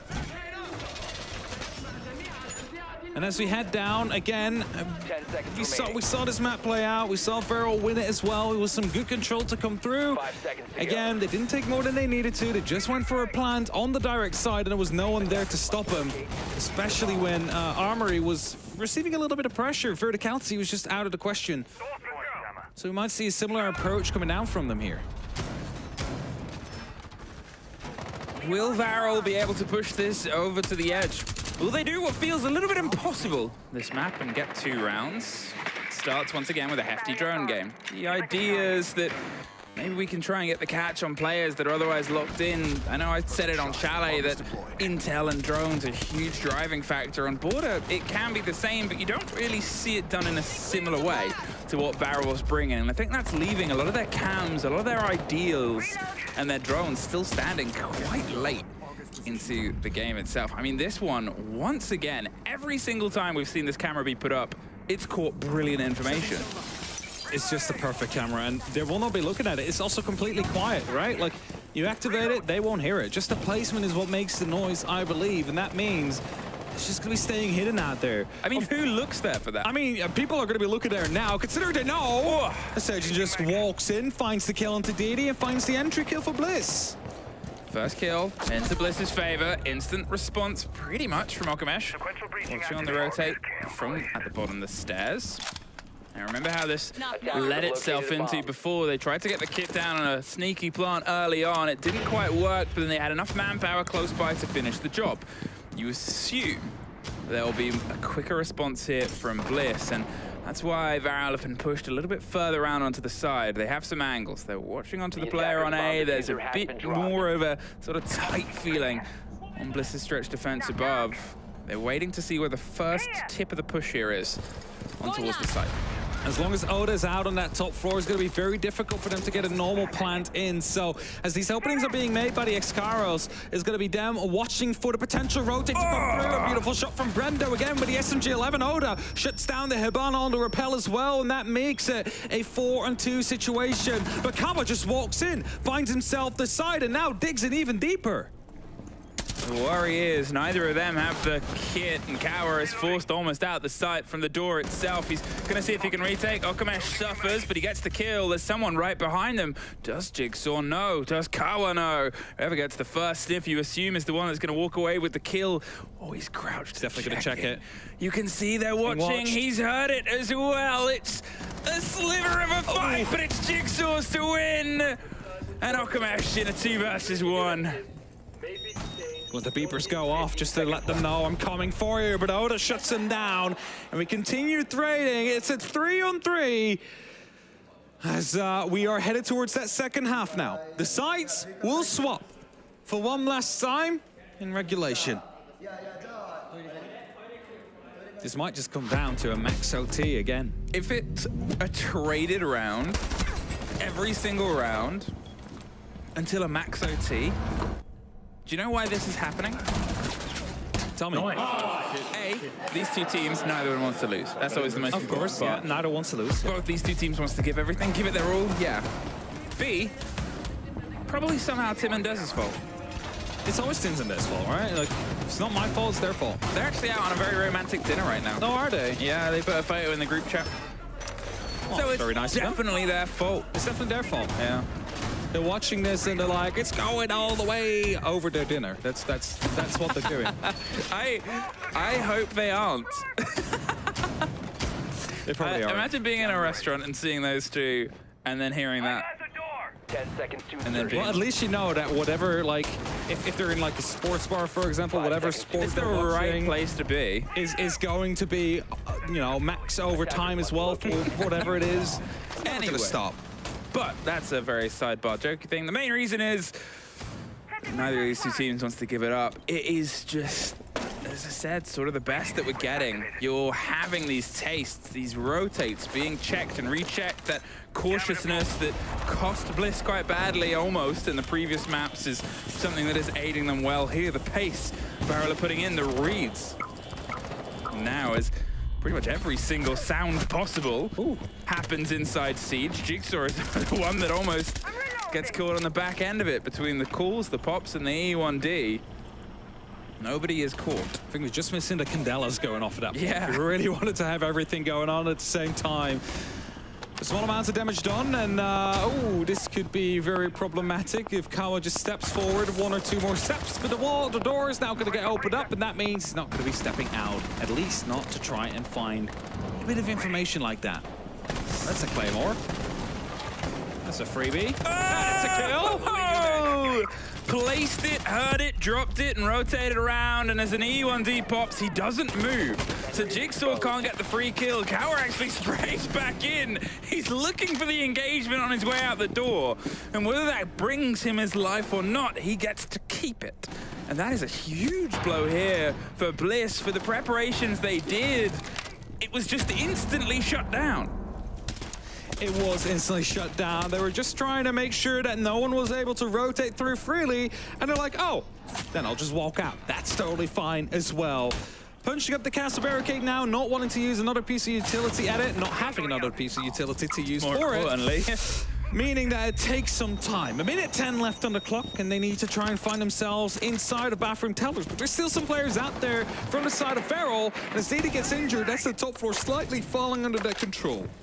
Yeah, I mean, it's Didi. It's the only player up there. They're spraying over the top. It's only really a matter of time. As soon as he moves or shuffles, they'll get the pick back up. So they'll just sit and sort of die for as long as possible because no one's going to come and get him either. As I said, suffer for the team. Yeah, with how isolated he is, the longer they think he's alive, the longer that they have. Flashed, holding underneath, waiting for the audio. The second flash might come out in just a second. There's Alkeo. Actually gets caught out. They don't know about the guy below. I mean, if they don't know about this, and he gets the knife kill onto Dockerby, this could be a tragedy. The diffuser is in the hands of someone else. Another flash, but it goes over the top. There goes Jigsaw. There goes Brendo. And Rento could have sat and waited for longer. Okamesh is able to get another for his trouble, but gets dropped out as Kawa has the cover. It's a 1 versus 1. It is just Kawa left, holding on the far side of the site. He hops around on the rotate and ring around the roties. Keeps the rounds rotating. 1 each. He's getting the information from the camera. Red pings are starting to come through, and he's waiting for the perfect moment to go for the hop over to waste just enough time as his 2 team members were downed. And all right, 4-3, keep trading. We're not stopping that anytime soon. And Kawa here with that run out, important. Not giving too much time to respond either. Beautiful shots coming down as well from these players. Just so snappy. 15 seconds remaining. Out of the side, Okamesh. That's a Sue. Nice, nice, nice. No Sue? Okay. Bliss.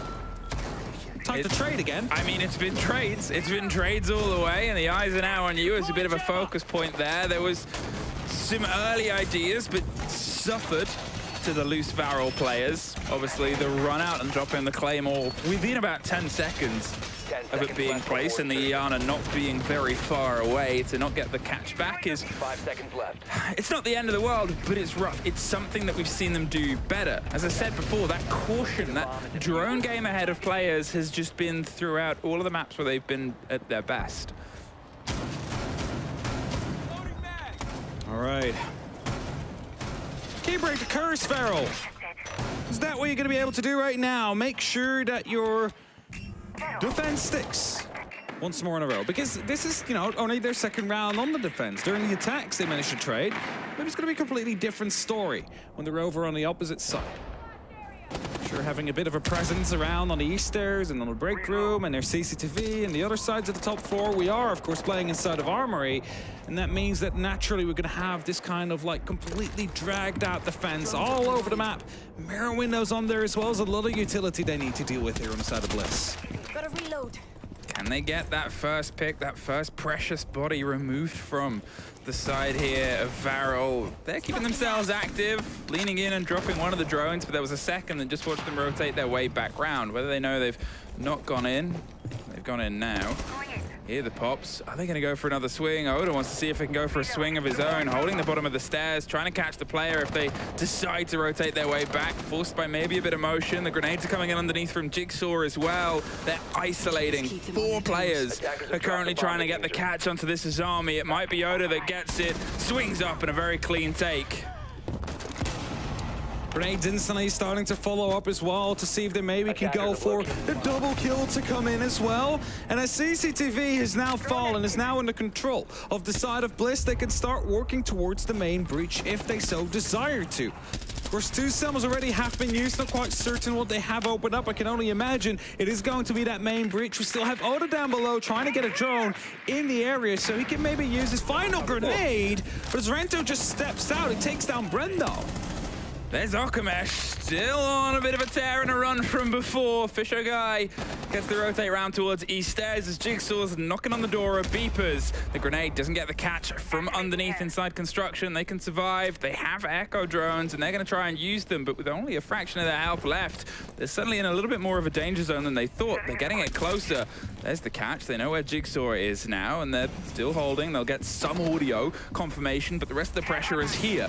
On towards office, on towards that single player on that mirror window, holding on. Waits for the crouch motion. There's the pop-up of the head. Knows the call is there. Wants to swing the vector, and does. There's the diffuser going down. There's Jigsaw going down as well. Didn't really have to take that fight with 20 seconds left, but it's a 3 versus 1.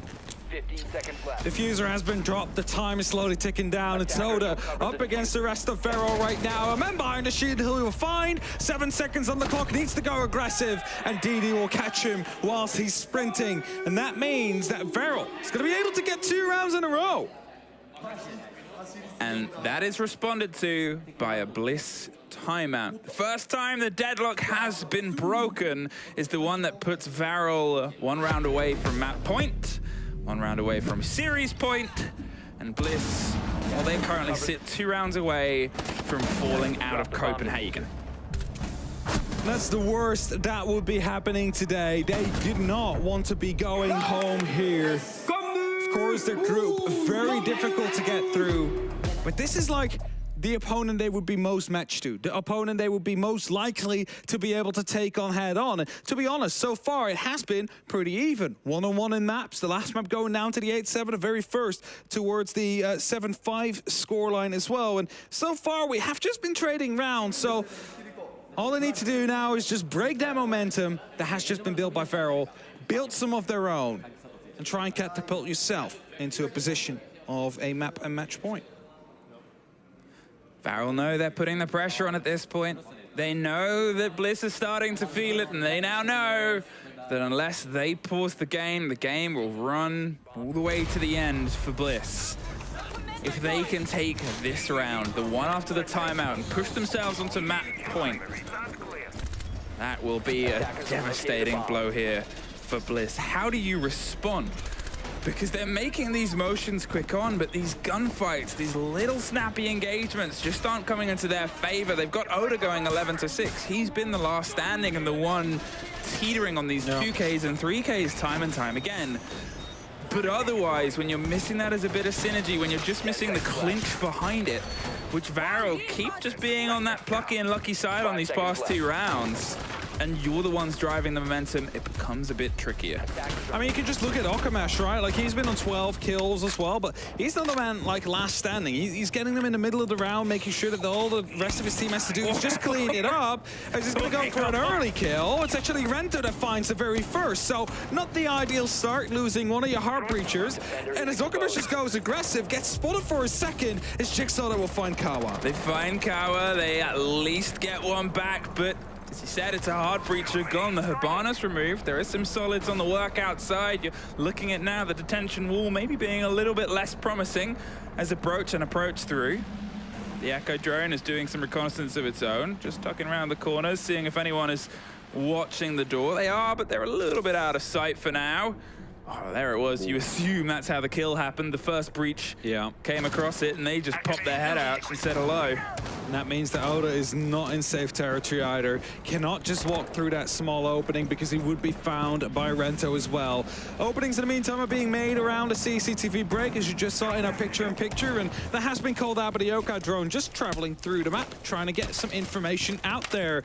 A 4-on-4 and a minute 45 left on the clock. There's plenty of time for Bliss to actually make something happen here, but they need either to top floor control and then go down, or they need to isolate a space onto the actual side itself where they are invulnerable from the side on the top. Checking for cap cans, a full-time job if you're cautious and sitting on the other side of a timeout. They bit their way back in to even players. They're putting some angles and some pressure on towards it, but yeah, the hatches, they're locked, and you only have one Selma left. Oh, you do have Okamesh. The spray through onto the soft, a bit of a reward there on the back of a troubling start, and that forces DD back down as well. You have over a minute. You've suddenly got vertical control. You can really start shaping up the ideas of a finish here. There's 3 players up on the top right now, and, you know, basically you would only need one on horizontal Overwatch and then the other trying to go for the plant. But whilst you still have someone inside the B bomb side, and yes, sure, they're opening up right above it right now, but DD, he's not afraid of going outside. We've seen that one before, so he's just going to stay on the main door. Rento is out there in detention as well, so if there is going to be any swing around the main door, they'll be able to catch it. Well, surely they get an idea of that player. You can see now, Iana's getting the read. The missed fight there. Oda survives, and that really could have been DD's as the kill. Jigsaw gets Rento as well. Leaves 20 seconds and an Echo without cameras to try and be the end of this round. Nobody directly above him. Oh, he does have one. My mistake. I thought it had both been caught out, but it's above and it's far away from the site. And the site now has a planted kit on it. The sprays through, the pre-fires, the hop over, the tuck back under, whilst having bullets thrown at you from multiple different angles. Yeah, there's no way he's winning this, almost guaranteed. And indeed, he will be shut down by Fisho. They're going to be able to go for a bit of a response, and maybe they were a bit too greedy on the side of Varrel, you'd say. They managed to get a free kill into the Hibana after the breach opened up, but they still have two other players going for a spawn peek at the very same time. One gets punished for it, and you lost the advantage you've just been able to get. Of course, we're going to be watching then. This as well, I mean, they breach it, you want to go for a quick push, you think someone is coming through, but it's just a quick response as well. That kill, the one over the bomb chassis is... I mean, they're taking these risks, as you said, Varrel. It's sure the sort of tertiary site with them getting 2 in a row, but at the same time, you know that Bliss can trade rounds. You know that they can win maps. Yeah. You're taking these options in the hope of throwing them off kilter, but working as a unit and working together, if you force them into that play by giving them as many different fights as possible and then sort of handing information to them about positions, they can work behind that. It's not been a game they've shied away from.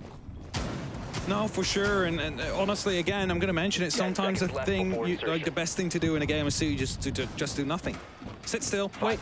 If you're not being pressured, why should you move in that moment in time? Like, they had the entries covered. If you jump through the window, it's a frostbite right underneath it, I believe it was. So they just had the opportunity to instantly go for the swing afterwards. So, you know, sometimes a bit of an unnecessary amount of engagements to be taken, but you can also kind of blame that, or, well, basically give the reason for that, you know, these teams are relatively inexperienced on the international level. This might work back in their home regions, whilst they're struggling with it now because the other team is so much more prepared on taking care of it.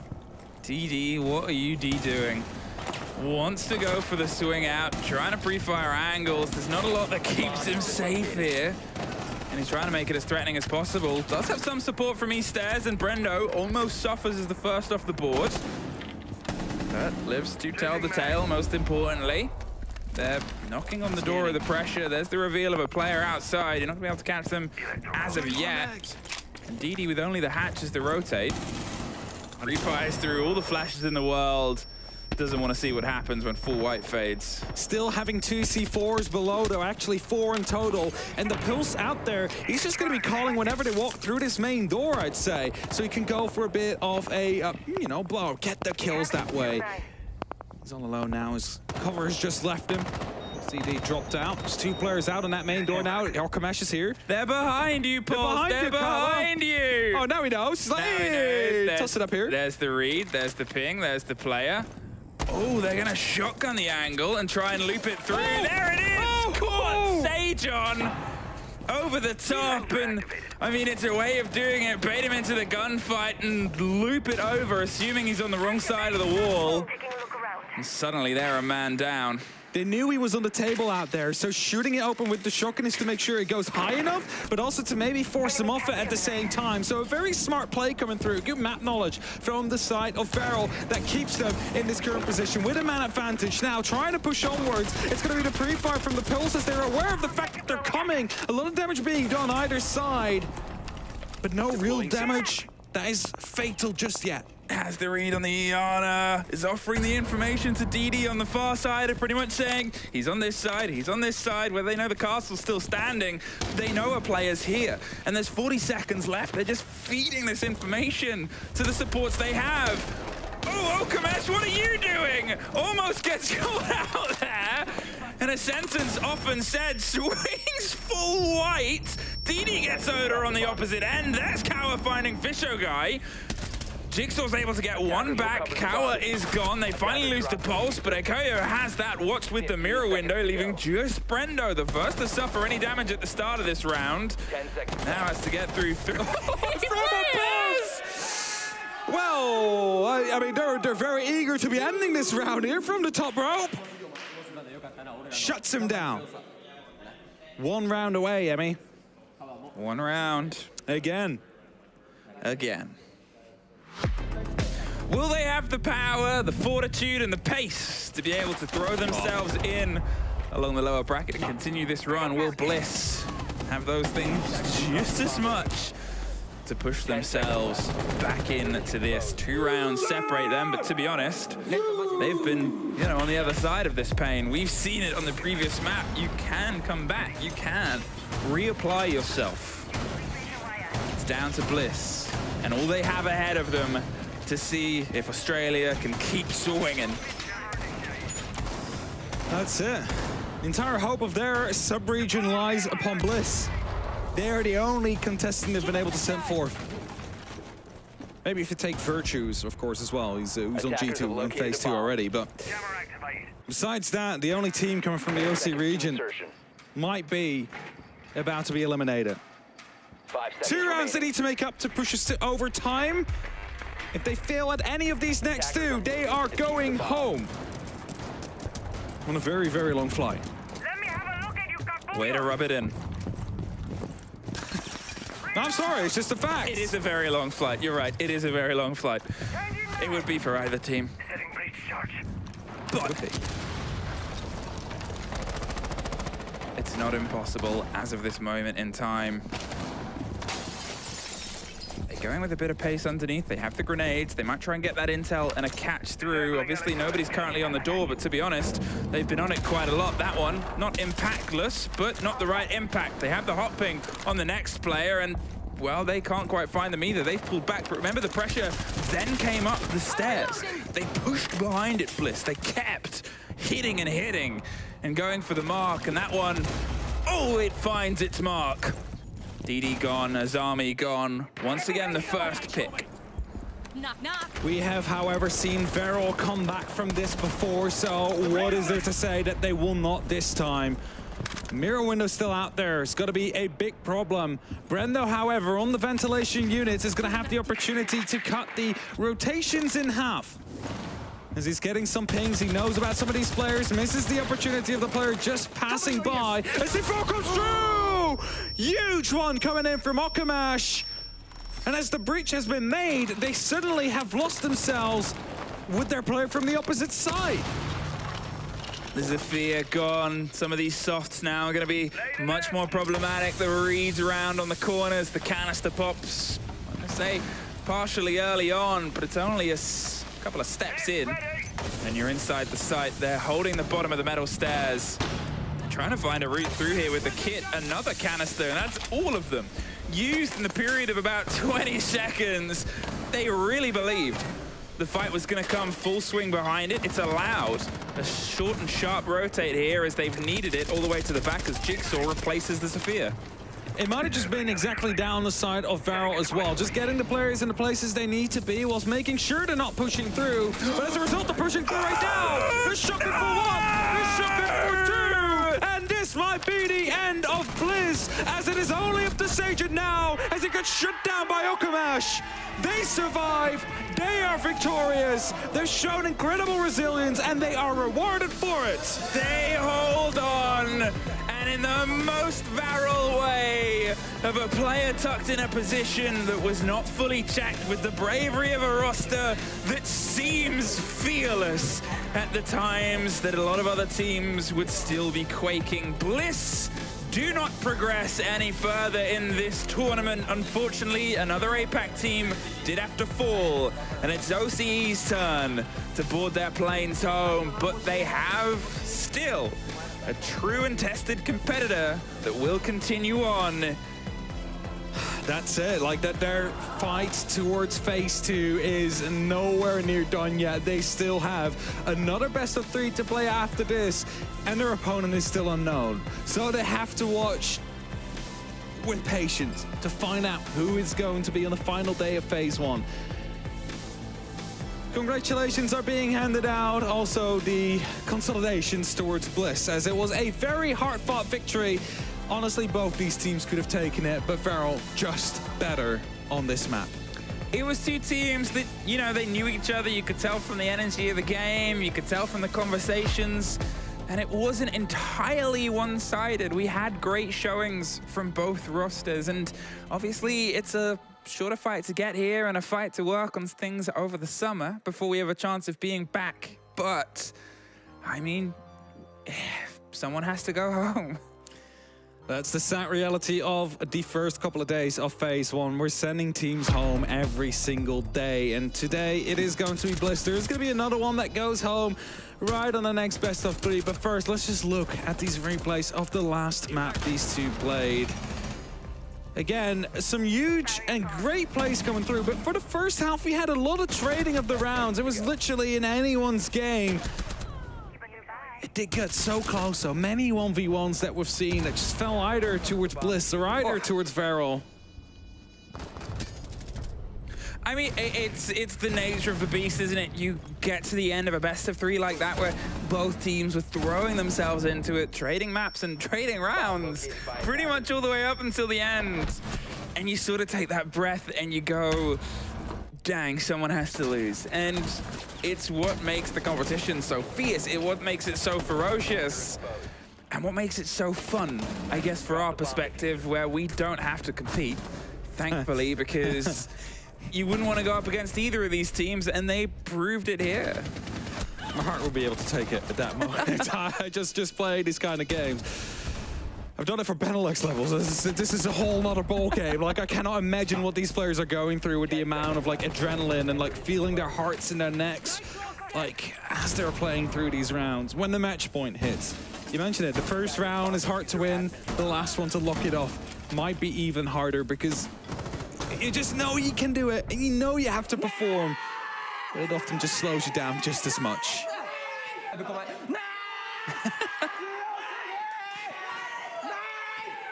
The nices, the Rubik's Cubes, the solution to the problem of how do you beat Bliss. Apparently Varrel have it, but as we said, this is the start of a lower bracket run from them. You can come into this tournament as underdogs, you can come into a group as an underdog, but if you find yourself fighting from the lower bracket at the beginning, well, I mean, G2 made the run at SI. Everything is possible. Everything is possible, and all they need to do now is win another best of 3, and they will find themselves in phase 2. Their opponent, yet unknown. But before we find out more about the other groups that are going on, we are going to be tossing it to a quick break before the next best of 3 starts, and before the next team is unfortunately booking their tickets home.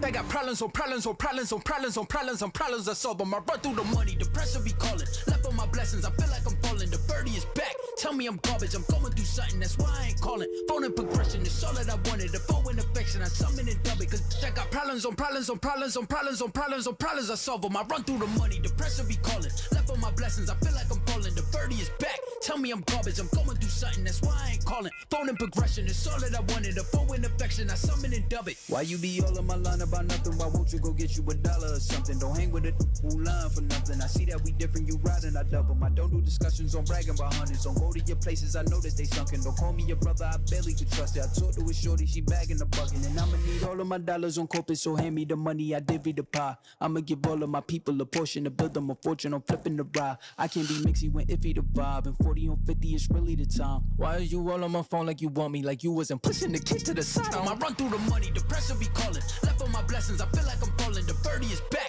tell me I'm garbage. I'm going through something, that's why I ain't calling.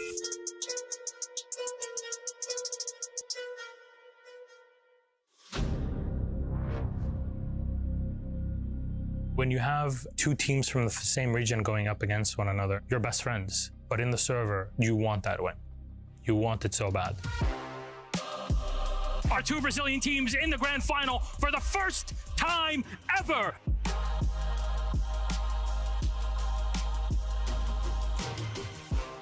Ninjas and pajamas! Some tournaments you have a better feeling about winning, and that one, it was ours.